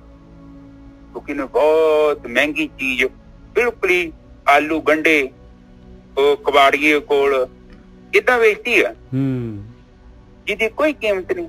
ਉਹ ਤੇ ਇੱਥੇ ਜੜ ਪ੍ਰਕਿਰਤੀ ਆ। ਇਹ ਸੰਸਾਰ ਜਿਹੜਾ ਹੈਗਾ ਉਹ ਕਦੇ ਸੁਖੀ ਥੋੜੀ ਹੁੰਦੇ ਆ, ਉੱਥੇ ਬੰਦੇ ਬਹੁਤ ਬਿਮਾਰ। ਹਾਂਜੀ ਨਿਜਰ ਸਾਹਿਬ, ਅਗਲੀ ਤੋਂ ਬੋਲ। ਰੇ ਬੋਰੇ ਤੋਂ ਇਹ ਘੜੀ ਨਾ ਰੱਖੇ ਕੋਈ, ਕਹਿੰਦੇ ਘੜੀ ਨਹੀਂ ਰੱਖਣਾ ਕਿਸੇ ਨੇ ਤੈਨੂੰ, ਇੱਕ ਘੜੀ ਵੀ ਨਹੀਂ ਰੱਖਣਾ। ਘੜੀ ਨਾ ਰੱਖੇ ਕੋਈ, ਕਿਹਨੂੰ ਨਹੀਂ ਰੱਖਣਾ? ਕਹਿੰਦੇ ਤੇਰੇ ਸਰੀਰ ਨੂੰ ਇੱਕ ਘੜੀ ਨਹੀਂ ਰੱਖਣਾ ਜਿਹਨੂੰ ਤੂੰ ਕਹਿੰਦਾ ਹੈ ਮੈਂ ਹੈਗਾ ਆ, ਮੈਂ ਫਲਾਨਾ ਸਿੰਘ ਆ, ਮੈਂ ਫਲਾਨਾ ਹੈਗਾ, ਮੈਂ ਆ ਹੈਗਾ। ਕਹਿੰਦੇ ਇਹਨੂੰ ਘੜੀ ਨਹੀਂ ਰੱਖਣਾ, ਇਹਦੇ ਨਾਲ ਹੀ ਤੈਨੂੰ ਦੁਨੀਆ ਜਾਣਦੀ ਆ। ਇਹ ਸਰੀਰ ਨੂੰ ਘੜੀ ਨਹੀਂ ਰੱਖਣਾ। ਤੂੰ ਰਾਮ ਨਾਮ ਜਪੇ ਸੋਈ। ਸਰੀਰ ਹੈਗਾ, ਹਾਲੇ ਪ੍ਰਾਣ ਹੈਗੇ, ਹਾਲੇ ਤੇਰੇ ਕੋਲ ਜੋਤ ਜਗ ਰਹੀ ਹੈ ਤੇਰੀ ਅੰਦਰ, ਤੇਲ ਹੈਗਾ, ਤੇ ਕੰਮ ਕਰ ਲੈ ਜਿਹੜੇ ਕੰਮ ਵਾਸਤੇ ਤੂੰ ਆਇਆ ਆ। ਇਹ 84 ਲੱਖ ਜੂਨਾਂ ਦਾ ਸਫ਼ਰ ਜਿਹੜਾ ਹੈਗਾ ਇਹਨੂੰ ਹੁਣ ਵੀ ਰੋਕ ਸਕਦਾ ਹੈ ਤੂੰ। ਮਨੁੱਖੀ ਜੂਨ ਮਿਲੀ ਆ, ਆਹੀ ਮਿਲੀ ਆ, ਇਸੇ ਵਾਸਤੇ ਮਿਲੀ ਆ ਤੈਨੂੰ। ਰਹਾਓ। ਹਾਂਜੀ ਵੀਰ ਜੀ। ਹਾਂਜੀ, ਬਾਣੀ ਵਿੱਚ ਫਿਰ ਕਬੀਰ ਜੀ ਸਮਝਾ ਰਹੇ ਨੇ ਕਿ ਤੇਲ ਜਲੇ ਬਾਤੀ ਠਹਿਰਾਨੀ ਸੂਨਾ ਮੰਦਰ ਹੋਈ। ਅੱਛਾ, ਜਦੋਂ ਦੀਵਾ ਬੁਝ ਗਿਆ। ਹਾਂਜੀ ਬਿਲਕੁਲ, ਫਿਰ ਮੰਦਰ ਸੂਨਾ ਹੋ ਗਿਆ, ਸਰੀਰ ਤਾਂ ਸੁੰਨਾ ਹੋ ਗਿਆ, ਹੁਣ ਕੁਛ ਨਹੀਂ ਹੈ ਉਹਦੇ ਵਿੱਚ। ਹਾਂ, ਉਹ ਮੈਂ ਵੇਖਿਆ ਮਾਈ ਦਾ ਸਰੀਰ ਇੱਕਦਮ ਸੁੰਨ ਹੋ ਗਿਆ ਵਿਚਾਰੀ। ਮੈਂ ਸ਼ਕਲ ਵੇਖੀ ਤੇ ਮੈਂ ਲੱਗ ਹੀ ਗਿਆ, ਬਿਲਕੁਲ ਅੱਗੇ ਜਾ ਕੇ ਉਹ ਬਸ ਉਹ ਭੌਰ ਉੱਡ ਗਿਆ, ਵੇਂਦੇ ਉੱਡ ਗਿਆ। ਕਹਿੰਦੇ ਖਤਮ ਹੋ ਗਈ ਗੱਲ। ਇੱਕ ਸਮਾਂ ਆਊਗਾ, ਇਹ ਜਿਹੜਾ ਸਰੀਰ ਹੈ ਨਾ ਤੁਹਾਡਾ, ਤੁਸੀਂ ਦੇਖੋ ਨਾ ਧਿਆਨ ਨਾਲ, ਇਹਨੇ ਸੁੰਨਾ ਹੋ ਜਾਣਾ ਵਾ। ਤੁਹਾਨੂੰ ਪਤਾ ਨਹੀਂ ਹੈ ਨਾ, ਪਤਾ ਹੀ ਨਹੀਂ ਹੋਣਾ ਤੁਹਾਨੂੰ। ਫਿਰ ਵੇਖੋ, ਇਹ ਜਿਹੜੀਆਂ ਤੁਹਾਡੀਆਂ ਹੱਥ ਹੈ ਨਾ, ਇਹਨੂੰ ਵੇਖੋ, ਇਹਨੇ ਸ਼ਾਂਤ ਹੋ ਜਾਣਾ ਅਗਲਾ। ਜਿੱਦਾਂ ਤੁਸੀਂ ਲੋਕਾਂ ਦਾ ਸਤਿਕਾਰ ਕਰਨ ਜਾਂਦੇ ਜੋ, ਉਸੇ ਤਰ੍ਹਾਂ ਤੁਹਾਡਾ ਵੀ ਕਰੇਗਾ ਕੋਈ ਜਾਣ। ਤੋ ਇਹ ਚੀਜ਼ ਆ, ਇਹ ਜਿਹੜੀ ਚੀਜ਼ ਆ, ਇਹ ਲਿਮਟਿਡ ਆ। ਔਰ ਜਦੋਂ ਸੁਣਨਾ ਹੋ ਗਿਆ, ਫਿਰ ਸਭ ਕੁਝ ਭੈਣ ਭਰਾ ਹੋ ਗਏ, ਕੌਣ ਕਿਹਨੂੰ ਪਛਾਣਦਾ? ਫਿਰ ਤੁਹਾਡੇ ਜਾਣ ਤੋਂ ਬਾਅਦ ਲੜਾਈਆਂ ਪੈਣੀਆਂ, ਤੁਹਾਡੀਆਂ ਜ਼ਮੀਨਾਂ ਦੀਆਂ, ਤੁਹਾਡੇ ਪ੍ਰਾਪਰਟੀਆਂ ਦੀਆਂ। ਵੇਖੋ ਕਿੱਦਾਂ ਇੱਕ ਦੂਜੇ ਦੇ ਵਾਲ ਖੋਂਦੇ। ਇਹੋ ਹੀ ਨਿਯਮ ਹੈ, ਪ੍ਰਕਿਰਤੀ ਏਦਾਂ ਹੀ ਚੱਲਦੀ ਹੈ। ਇਤਿਹਾਸ ਵੱਲ ਚੱਕ ਨਜ਼ਰ ਮਾਰੋ, ਏਦਾਂ ਹੀ ਸ਼ੁਰੂ ਤੋਂ ਜੋ ਦੀ ਦੁਨੀਆ ਬਣੀ ਆ, ਲੋਕੀ ਏਦਾਂ ਹੀ ਬੰਦਾ ਮਰ ਜਾਂਦਾ ਹੈ, ਤੇ ਜਿਨ੍ਹਾਂ ਨੇ ਵਸੀਅਤਾਂ ਬਰਾਬਰ ਨਹੀਂ ਕੀਤੀਆਂ ਹੁੰਦੀਆਂ, ਫਿਰ ਮਗਰੋਂ ਲੜਦੇ ਮਰਦੇ ਰਹਿੰਦੇ ਲੋਕ। ਕੋਈ ਮਾਰ ਦਿੱਤਾ ਤੇ ਫਿਰ ਜੇਲਾਂ ਭੁਗਤੋ, ਨਹੀਂ ਤੇ ਕਚਹਿਰੀਆਂ 'ਚ ਲੋਕੀ ਤੁਰੇ ਫਿਰਦੇ। ਤੋ ਇਹ ਚੀਜ਼ ਬੜੀ ਜ਼ਰੂਰੀ ਆ ਕਿ ਸਾਨੂੰ ਇਹ ਸੋਚਣ ਦੀ ਲੋੜ ਆ ਕਿ ਜਦੋਂ ਤੇਲ ਖਤਮ ਹੋ ਗਿਆ ਤੇ ਬਾਤੀ ਬੁਝ ਗਈ, ਫਿਰ ਮੰਦਿਰ ਸ਼ਾਂਤ ਹੋ ਜਾਣਾ ਹੈ। ਫਿਰ ਮੰਤਰ ਤੇ ਮਿੱਟੀ ਰਹਿ ਗਿਆ, ਭੌਰ ਉੱਡ ਗਿਆ, ਉਹਦੀ ਅਗਲੀ ਯਾਤਰਾ ਸ਼ੁਰੂ ਹੋ ਗਈ। ਤੇ ਬਾਣੀ ਤੇ ਕਿਹਾ ਕਿ ਜਿਨ੍ਹਾਂ ਨਾਮ ਤੇ ਆਇਆ ਤੇ ਗਏ ਮਸਕਤ ਕਾਲ, ਨਾਨਕ ਤੇ ਮੁਖ ਉਜਲੇ ਕੀਤੀ ਛੁੱਟੀ ਨਾਲ। ਜਿਨ੍ਹਾਂ ਨਾਮ ਤੇ ਆਇਆ, ਜਿਨ੍ਹਾਂ ਧਰਮ ਦੇ ਅਨੁਸਾਰ ਆਪਣਾ ਜੀਵਨ ਬਤੀਤ ਕੀਤਾ, ਜਿਨ੍ਹਾਂ ਇੱਕ ਇੱਕ ਕਦਮ ਸੁਚੇਤ ਹੋ ਕੇ ਧਰਿਆ। ਗੁਰੂ ਨਾਨਕ ਪਾਤਸ਼ਾਹ ਨਹੀਂ ਉੱਥੋਂ ਰੋਟੀ ਖਾ ਸਕਦੇ ਸੀ ਅਮੀਰ ਘਰੋਂ, ਕਿੱਡੀਆਂ ਸੋਹਣੀਆਂ ਬਰਫੀਆਂ ਤੇ ਕੋਈ ਬਣਿਆ ਹੋਊਗਾ ਨਿੱਜਰ ਸਾਹਿਬ। ਉਹਨਾਂ ਨੇ ਤੇ ਆਮ ਬੰਦੇ ਦੀ ਰੋਟੀ ਖਾਧੀ, ਸੁੱਕੀ ਰੋਟੀ। ਇਹਨੂੰ ਕਹਿੰਦੇ ਧਰਮ। ਅਗਲੇ ਤੇ ਉੱਥੇ ਅਗਲੇ ਪ੍ਰੀਖਿਆ ਤੇ ਪੂਰੇ ਉਤਰ ਰਹੇ ਨਿੱਜਰ ਸਾਹਿਬ। ਆਪ ਜਸਟ ਸੋਚੋ, ਮੁੜ ਕੇ ਫਿਰ ਗੱਦੀ ਦੇਣੀ ਆ, ਮੁੰਡਿਆਂ ਨੂੰ ਗੱਦੀ ਨਹੀਂ ਦਿੱਤੀ, ਗਾਂ ਦੇਤੀ ਭਾਈ ਲੈਣਾ ਜਿਹਨੂੰ। ਆਪ ਦੇਖੋ, ਸੋਚੋ ਹੁਣ ਏਦਾਂ ਦਾ ਬਾਬਾ ਕੋਈ ਕਰੂਗਾ? ਮੇਰੇ ਸਾਹਮਣੇ ਲਿਆਓ ਕੋਈ ਵੱਡਾ ਬ੍ਰਹਮ ਗਿਆਨੀ, ਕਹਿੰਦਾ ਮੈਂ ਬੜਾ ਬ੍ਰਹਮ ਗਿਆਨੀ। ਉਹਨੂੰ ਕਹਿ ਜੇ ਤੂੰ ਬ੍ਰਹਮ ਗਿਆਨੀ ਹੈ ਨਾ, ਇਹ ਆਪਣੀ ਗੱਦੀ ਛੱਡ ਕੇ ਚੰਗੇ ਬੰਦੇ ਨੂੰ ਦੇ ਕੇ ਜਾ। ਹੈ ਉਹ ਹਿੰਮਤ ਨਹੀਂ, ਪਰ ਉਹਨਾਂ 'ਚ ਹੈਗੀ ਸੀ, ਏਦਾਂ ਹੀ ਦੇ ਗਏ, ਕਿਉਂਕਿ ਉਹ ਜੜ ਦੇ ਨਾਲ ਨਹੀਂ ਜੁੜੇ। ਉਹਨਾਂ ਦਾ ਜੀਵਨ ਦਾ ਲਕਸ਼ ਬੜਾ ਉੱਚਾ। ਸਾਨੂੰ ਤੇ ਉਹ ਸਿਖਾ ਕੇ ਗਏ ਨੇ ਕਿ ਤੁਸੀਂ ਵੀ ਸਾਡੇ ਵਾਂਗੂ ਉੱਚੀ ਸੋਚ ਰੱਖਣੀ ਆ, ਥੱਲੇ ਨਹੀਂ ਆਉਣਾ, ਆਪਣੇ ਆਪ ਨੂੰ ਨਹੀਂ ਵੇਚਣਾ। ਬਹੁਤ ਕੀਮਤੀ ਜੋ ਤੁਸੀਂ, ਤੁਹਾਡੀ ਕੀਮਤ ਤੁਹਾਨੂੰ ਨਹੀਂ ਪਤਾ। ਤੁਹਾਡੇ ਅੰਦਰ ਜਿਹੜਾ ਮਨ ਆ, ਜਦੋਂ ਤੁਸੀਂ ਪ੍ਰਮਾਤਮਾ ਦੇ ਚਰਨਾਂ 'ਚ ਉਹਨੂੰ ਅਰਪਣ ਕੀਤਾ ਤੇ ਤੁਹਾਨੂੰ ਉਹਦੇ ਬਦਲੇ ਪ੍ਰਮਾਤਮਾ ਮਿਲੇਗਾ, ਜਿਹਨੂੰ ਤੁਸੀਂ ਆਮ ਹੀ ਲੋਕਾਂ ਨੂੰ ਦਿੰਦੇ ਫਿਰਦੇ ਜੋ, ਹੱਥ ਜੋੜਦੇ ਫਿਰਦੇ ਜੋ, ਉੱਥੇ ਪਤਾ ਨਹੀਂ ਕੀ ਕਰਦੇ ਫਿਰਦੇ ਜੋ। ਉਹਨਾਂ ਨੂੰ ਪਤਾ ਨਹੀਂ ਉਹ ਤੁਹਾਡੇ ਮਨ ਦੀ ਕੀਮਤ ਕਿੰਨੀ ਹੈ। ਇਸ ਕਰਕੇ ਪ੍ਰਮਾਤਮਾ ਦੇ ਚਰਨਾਂ 'ਚ ਉਹਨੂੰ ਧਰਨਾ ਹੈ ਆਪਾਂ, ਉੱਥੇ ਉਹਦੀ ਕੀਮਤ ਪਵੇਗੀ ਨਿੱਜਰ ਸਾਹਿਬ। ਉਹਦੇ ਬਦਲੇ ਫਿਰ ਪ੍ਰਮਾਤਮਾ ਮਿਲਦਾ। ਜਿਹੜਾ ਫਾਲਤੂ ਜਿਹਾ ਮਨ ਨਹੀਂ ਹੈਗਾ, ਜਿਹੜਾ ਭੱਜਾ ਫਿਰਦਾ, ਇਹਨੂੰ ਜਿੱਥੇ ਰੱਖੋਗੇ ਤੇ ਚਰਨਾਂ 'ਚ, ਤੇ ਫਿਰ ਉਹਦੇ ਬਦਲੇ ਬੜੀ ਮਹਿੰਗੀ ਚੀਜ਼ ਮਿਲਦੀ ਹੈ। ਫਿਰ ਆਤਮ ਦਰਸ਼ਨ ਮਿਲਦੇ ਤੇ ਉਹਨਾਂ ਦੇ ਮੁੱਖ ਉਜਲ ਹੋ ਜਾਂਦੇ ਆ, ਤੇ ਫਿਰ ਕੀਤੀ ਛੁੱਟੀ ਨਾਲ। ਕਿਉਂਕਿ ਮਨ ਤੋਂ ਬਿਨਾਂ ਤੇ ਮੁਕਤੀ ਮਿਲਣੀ ਨਹੀਂ। ਬਿਲਕੁਲ, ਆਪਾਂ ਮਨ ਨਹੀਂ ਦਿੰਦੇ, ਬਾਕੀ ਆਪਾਂ ਸਭ ਕੁਝ ਫੜਾਈ ਜਾਂਦੇ ਹਾਂ। ਉਹ ਕਹਿੰਦੇ ਚਾਹੀਦਾ ਹੀ ਨਹੀਂ। ਹਾਂਜੀ ਨਿੱਜਰ ਸਾਹਿਬ, ਬਸ ਇਹਦੇ ਵਾਸਤੇ ਮਹਾਰਾਜ ਕਹਿੰਦੇ ਕਿ ਤੂੰ ਰਾਮ ਨਾਮ ਜਪ ਸੋਈ ਰਹਾ। ਕਹਿੰਦੇ ਧਿਆਨ ਸਿਮਰਨ ਕਰ ਪਰਮੇਸ਼ਰ ਦਾ, ਦੇ ਮਨ ਆਪਣਾ, ਉਹਨੂੰ ਸੁਰਤ ਦੇ ਆਪਣੀ। ਹਾਂਜੀ, ਹੁਣ ਉਹ ਕਹਿੰਦੇ ਰੇ ਬੌਰੇ ਤੁਹੇ ਘਰ ਨਾ ਰਾਖੇ ਕੋਈ। ਕਹਿੰਦੇ ਬੌਰੇ ਸਮਝਦੇ, ਬੌਰੇ ਦਾ ਮਤਲਬ, ਇੱਕ ਮਿੰਟ ਵੇਖਿਆ ਇਹਨੂੰ, ਬੌਰਾ ਕਿਹਨੂੰ ਕਹਿੰਦੇ? ਕਮਲਾ। ਉਹ ਕਹਿੰਦੇ ਸ਼ਦਾਈਆ, ਉਹ ਤੈਨੂੰ ਪਤਾ ਨਹੀਂ, ਤੇਰੀ ਅੱਖਾਂ ਬੰਦ ਹੋਣ ਦੀ ਦੇਰ ਆ, ਗੁਆਂਢੀਆਂ 2 ਮਿੰਟ ਚ ਆ ਜਾਣਾ। ਉਹ ਕਹਿੰਦਾ ਚੁੱਕੋ ਬਈ ਇਹਨੂੰ, ਘਰ ਦੇ ਜੱਫੀਆਂ ਪਾਈ ਜਾਂਦੇ ਓਦਾਂ ਹੀ ਕਿ ਪਾਪਾ ਮੈਂ ਨਹੀਂ ਜਾਣ ਦੇਣਾ, ਮੰਮੀ ਨੂੰ ਮੈਂ ਨਹੀਂ ਜਾਣ ਦੇਣਾ। ਉਹ ਕਹਿੰਦੇ ਭਾਊ ਇਹ ਨਵੇੜੀਏ ਤੇ ਹੁਣ ਭੌਰ ਉੱਡ ਗਿਆ ਵਾ, ਅਸੀਂ ਕੰਮ ਤੇ ਵੀ ਜਾਣਾ ਵਾ ਜੀ ਸਾਹਿਬ। ਬਿਲਕੁਲ ਘਰ ਦੇ ਰੌਲਾ ਪਾਉਂਦੇ ਰਹਿੰਦੇ ਆ ਤੇ ਉਹ ਚੁੱਕ ਕੇ ਉੱਥੇ ਪਾਉਂਦੇ, ਨਹਾਉਂਦੇ, ਉਹਨੂੰ ਇਸ਼ਨਾਨ ਕਰਾ ਕੇ ਤੇ ਲੱਗ ਕੇ ਪੱਟੇ ਜੇ ਤੇ ਉਹ ਲੈ ਜਾਂਦੇ ਅਗਲੇ। ਉਹ ਕਹਿੰਦੇ ਭਾਊ ਹੁਣ ਤੁਹਾਡੇ ਲਈ ਥੋੜੀ ਬੈਠੇ ਰਹਿਣਾ ਵਾ, ਅਤੇ ਛੱਤੀ ਕੰਮ ਹੈਗੇ ਆ। ਇਹ ਸੰਸਾਰ ਕਹਿੰਦੇ ਏਦਾਂ ਦਾ ਹੀ ਆ ਕਿ ਬੌਰਾ ਕਹਿੰਦੇ ਆ ਮੂਰਖਾ, ਤੈਨੂੰ ਪਤਾ ਨਹੀਂ ਲੱਗਦਾ, ਤੈਨੂੰ ਨੀ ਤੇ ਆਂਢ ਗੁਆਂਢ ਕੀ ਹੋ ਰਿਹਾ, ਕਿਹਨੂੰ ਭੁੱਲ ਕੇ ਬੈਠਾ, ਮੌਤ ਨੂੰ। ਜਿਉਣਾ ਝੂਠੀ, ਮੌਤ ਸੱਚੀ, ਜਿਹਦਾ ਤੈਨੂੰ ਗਿਆਨ ਨਹੀਂ। ਪਰ ਕਬੀਰ ਜੀ ਸਾਨੂੰ ਸਮਝਾ ਰਹੇ ਨੇ ਕਿ ਉਹਨੂੰ ਯਾਦ ਕਰ, ਤੈਨੂੰ ਉਹਨੂੰ ਯਾਦ ਕਰੇਗਾ ਨਾ ਤੇਰਾ ਜੀਵਨ ਆਪੇ ਉੱਚਾ ਹੋ ਜਾਊਗਾ। ਪਰ ਤੂੰ ਉਹਨੂੰ ਭੁੱਲ ਕੇ ਬੈਠਾ। ਬੌਰੇ ਦਾ ਮਤਲਬ ਮੂਰਖ। ਤੂੰ ਇਸ ਗੱਲ ਨੂੰ ਚੇਤੇ ਰੱਖੀ, ਇਹ ਸੰਸਾਰ ਤੋਂ ਤੂੰ ਜਾਣਾ ਵਾ, ਇਹ ਮੁਸਾਫਰ ਖਾਨਾ ਹੈ। ਜਿੱਦਾਂ ਲੋਕ ਜਾ ਰਹੇ ਨੇ ਇੱਕ ਦਿਨ ਤੂੰ ਵੀ ਜਾਵੇਂਗਾ, ਪੱਕੀ ਗਰੰਟੀ ਨਹੀਂ, ਤੂੰ ਇੱਥੇ ਰਹਿ ਨਹੀਂ ਸਕਦਾ। ਜਿੱਥੇ ਤੇ ਵੱਡੇ ਵੱਡੇ ਬ੍ਰਹਮ ਗਿਆਨੀ ਉਹ ਨਹੀਂ ਰਹਿ ਸਕਦੇ ਤੇ ਤੂੰ ਕਿੱਥੋਂ ਰਵੇਂਗਾ। ਸਾਰਿਆਂ ਨੂੰ ਜਾਣਾ ਪਊ। ਇਹ ਸਰੀਰ ਦੀ ਇੱਕ ਉਮਰ ਆ, ਉਸ ਤੋਂ ਬਾਅਦ ਜਾਣਾ ਪੈਂਦਾ ਹੈ। ਪਰ ਜਾਣ ਤੋਂ ਪਹਿਲਾਂ ਤੇਰੇ ਕੋਲ ਏਦਾਂ ਦੀ ਵਸਤੂ ਹੋਣੀ ਚਾਹੀਦੀ ਆ, ਕਿਉਂਕਿ ਅਗਲੇ ਬੰਨੇ ਤੇਰੇ ਤੋਂ ਪੁੱਛਣੀ ਅਗਲਿਆਂ ਨੇ। ਉਹਨਾਂ ਕਹਿਣਾ ਕਿ ਤੂੰ ਇੰਨੇ ਸਾਲ ਉੱਥੇ ਧਰਤੀ ਤੇ ਗਿਆ, ਕੀ ਲਿਆ ਆਪਣੇ ਨਾਲ? ਕੁਛ ਲੈਂਦਾ ਨਾਲ, ਪਰ ਜੇ ਤੇਰੇ ਕੋਲ ਹੈਗਾ ਨਹੀਂ, ਕੀ ਦਿਖਾਏਗਾ ਉੱਥੇ ਜਾ ਕੇ? ਕਿ ਮੈਂ 25 ਸਾਲ ਤੋਂ ਨਾਮ ਲਿਆ ਸੀ, ਪ੍ਰਾਪਤੀ ਕੁਛ ਨਹੀਂ ਹੋਈ। ਉਹ ਇਹ ਚੀਜ਼ ਦਾ ਤੇ ਉਹ ਮੰਨਦੇ ਨਹੀਂ। ਹਾਂਜੀ ਨਜਰ ਸਾਹਿਬ, ਫਿਰ ਧਰਮਰਾਜ ਕਹਿੰਦਾ ਲੈ ਕੇ ਜਾਂਦਾ ਉਹ। ਧਰਮਰਾਜ ਫਿਰ ਜਿੱਦਾਂ ਦਾ ਪਾਤਰਤਾ ਹੁੰਦੀ ਹੈ ਉਦਾਂ ਦਾ ਹੀ ਜੀਵ ਨੂੰ ਅਗਲਾ ਸੰਸਾਰ ਮਿਲੇਗਾ। ਹਾਂਜੀ ਨਜਰ ਸਾਹਿਬ, ਅਗਲੀ ਤੁਕ ਬੋਲੋ। ਹੁਣ ਇੱਥੇ ਬਾਣੀ ਚ ਆਪਾਂ ਨੂੰ ਇਹ ਸਮਝਾ ਰਹੇ ਨੇ ਕਿ ਤੂੰ ਇਹ ਨਾ ਉਲਝ ਕਿ ਉਹ ਗ੍ਰੰਥ ਚ ਕੀ ਲਿਖਿਆ ਹੈ। ਲੋਕੀ ਵੇਖੋ ਫਾਲਤੂ ਦੀਆਂ ਗੱਲਾਂ ਪਿੱਛੇ ਬਹਿਸਾਂ ਕਰੀ ਜਾਂਦੇ ਨੇ। ਜਿਹੜੀ ਗੱਲ ਇਹਨਾਂ ਨੇ ਲਿਖੀ 4000 3000 ਸਾਲ ਪਹਿਲਾਂ ਗੱਲ ਲਿਖੀ ਆ, ਉੱਥੇ ਵੀ ਲੋਕੀ ਉਲਝੀ ਜਾਂਦੇ ਆ। ਨਹੀਂ ਉੱਥੇ ਆਹ ਲਿਖਿਆ ਵਾ, ਨਹੀਂ ਬਾਣੀ ਦਾ ਮਤਲਬ ਆ ਵਾ। ਮਤਲਬ ਕੋਈ ਵੀ ਹੋਵੇ, ਤੂੰ ਬਾਣੀ ਸਮਝ ਗਿਆ, ਤੇਰਾ ਜੀਵਨ ਉੱਚਾ ਹੋ ਗਿਆ, ਤੇਰੇ ਜੀਵਨ ਚ ਧਰਮ ਆ ਗਿਆ। ਛੋਟੀ ਜਿਹੀ ਤੇ ਗੱਲ ਹੈ। ਇੱਕ ਭਗਤੀ ਕਰਨੀ ਹੈ, ਦੂਜਾ ਧਰਮ ਤੇਰੇ ਜੀਵਨ ਚ ਹੋਣਾ ਚਾਹੀਦਾ ਹੈ। ਪਰ ਤੁਸੀਂ ਤੇ ਗੱਲਾਂ ਕਰਦੇ, ਕਹਿੰਦੇ ਗੱਲੀ ਅਸੀਂ ਚੰਗੀਆਂ, ਆਚਾਰੀ ਬੁਰੀਆਂ। ਹੁਣ ਕਹਿੰਦੇ ਆ ਕਿ ਤੂੰ ਬਾਹਰੋਂ ਬਹੁਤ ਸਜਾਇਆ ਆਪਣੇ ਆਪ ਨੂੰ, ਅੰਦਰ ਦੇ ਤੇਰੇ ਚਿਥੜੇ ਹੈਗੇ ਨੇ। ਪਰ ਪ੍ਰਮਾਤਮਾ ਤੋਂ ਤੇਰੇ ਚਿਥੜੇ ਲੁਕੇ ਨਹੀਂ ਆ, ਉੱਥੇ ਤੇ ਪ੍ਰਗਟ ਹੋਣਗੇ। ਜਿੱਦਾਂ ਚੋਰ ਨੂੰ ਫੜ ਕੇ ਖੜਦੇ ਅਗਲੇ ਜੇਲ੍ਹ ਚ, ਤੇ ਅਗਲੇ ਸਾਰੇ ਚਾਰਜ ਸ਼ੀਟ ਬਣਾਉਂਦੇ ਸਾਹਮਣੇ, ਲਓ ਵੀ ਆਹ ਚਾਰਜ ਸ਼ੀਟ ਦੀ ਆ ਗਈ ਜੇ, ਇੰਨੇ ਕ੍ਰਾਈਮ ਕੀਤੇ, ਇੰਨੀਆਂ ਧਾਰਾਂ ਲਾਓ ਇਹਦੇ ਤੇ। ਉੱਥੇ ਤੇ ਤੈਨੂੰ 1 ਸੈਕਿੰਡ ਚ ਪਤਾ ਲੱਗ ਜਾਣਾ ਕਿ ਤੇਰਾ ਜੀਵਨ ਕੀ ਹੈ। ਪਰ ਤੈਨੂੰ ਵੀ ਪਤਾ ਹੈ ਕਿਸੇ ਨੂੰ ਕੀ ਕਹਿਣਾ, ਤੈਨੂੰ ਖੁਦ ਤੇਰੇ ਅੰਦਰ ਤੇ ਚਿੱਤਰਗੁਪਤ ਹੈ, ਤੂੰ ਤੇ ਖੁਦ ਕੀਤੇ ਕਰਮ, ਕਿਸੇ ਦੂਜੇ ਥੋੜੇ ਕੀਤੇ ਨਿੱਜੇ ਸਾਹਿਬ। ਬਿਲਕੁਲ। ਪਰ ਪ੍ਰਮਾਤਮਾ ਦੀ ਤੱਕੜੀ ਬੜੀ ਪੱਕੀ, ਜੋ ਉਹ ਗਲਤ ਨਹੀਂ ਚੋਕਦੀ। ਉਹਦੀ ਤੱਕੜੀ ਤੇ ਜਿਹੜਾ ਵੀ ਜੋਖਿਆ ਗਿਆ ਤੂੰ ਮੁੜ ਕੇ ਕੋਈ ਚੇਂਜ ਨਹੀਂ ਕਰ ਸਕਦਾ। ਇਹ ਗੱਲ ਯਾਦ ਰੱਖਣੀ।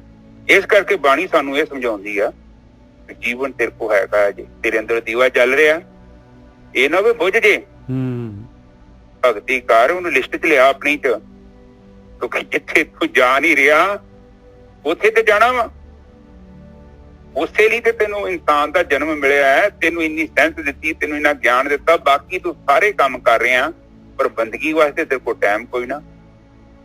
ਇਹ ਜਿਹੜੇ ਤੇਰੇ ਕਾਰੋਬਾਰ ਇੱਥੇ ਰਹਿ ਜਾਣੇ ਆ, ਭਾਵੇਂ ਤੇਰੇ ਕੋਲ 100 ਹੁਣ। ਸ਼ੁਕਰ ਕਰੋ ਰੱਬ ਨੇ ਰਾਤ ਬਣਾਈ। ਮੇਰੇ ਹਿਸਾਬ ਨਾਲ ਤੇ ਨਿੱਜਰ ਸਾਹਿਬ ਰਾਤ ਨੂੰ ਲੋਕਾਂ ਨੇ ਸੌਣਾ ਹੀ ਨਹੀਂ ਸੀ ਜੇ ਰਾਤ ਨਾ ਹੁੰਦੀ ਤੇ। ਬਿਲਕੁਲ ਠੀਕ ਹੈ ਜੀ, ਬਹੁਤ ਵਧੀਆ।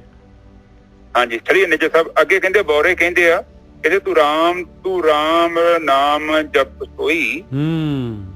ਕਹਿੰਦੇ ਕਿ ਤੂੰ ਨਾਮ ਜਪ, ਰਾਮ ਦਾ ਨਾਮ ਜਪ, ਕਿਉਂਕਿ ਉਹ ਸੱਚਾ ਵਾ, ਕਿਉਂਕਿ ਤੇਰੇ ਨਾਲ ਉਹਨੇ ਜਾਣਾ ਵਾ।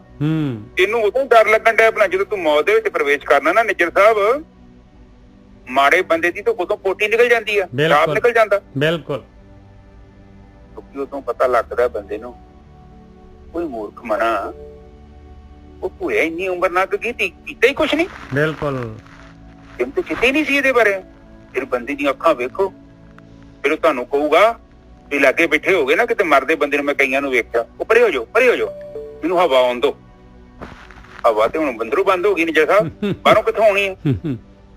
ਉਹ ਸਿਮ ਦਾ ਮਗਰੋਂ ਸਿਗਨਲ ਬੰਦ ਹੋ ਗਿਆ ਵਾ, ਸਿਗਨਲ ਡਿਸਕਨੈਕਟ, ਕਹਿੰਦੇ ਸਿਮ ਕੱਢ ਕੇ ਲਿਆਓ। ਨੇ ਬਹੁਤ ਮੋਬਾਈਲ ਚਲਾਇਆ ਸੀ, ਹੁਣ ਇਹਨੂੰ ਦੂਜੇ ਮੋਬਾਈਲ 'ਚ ਪਾਉਂਦੇ ਆ।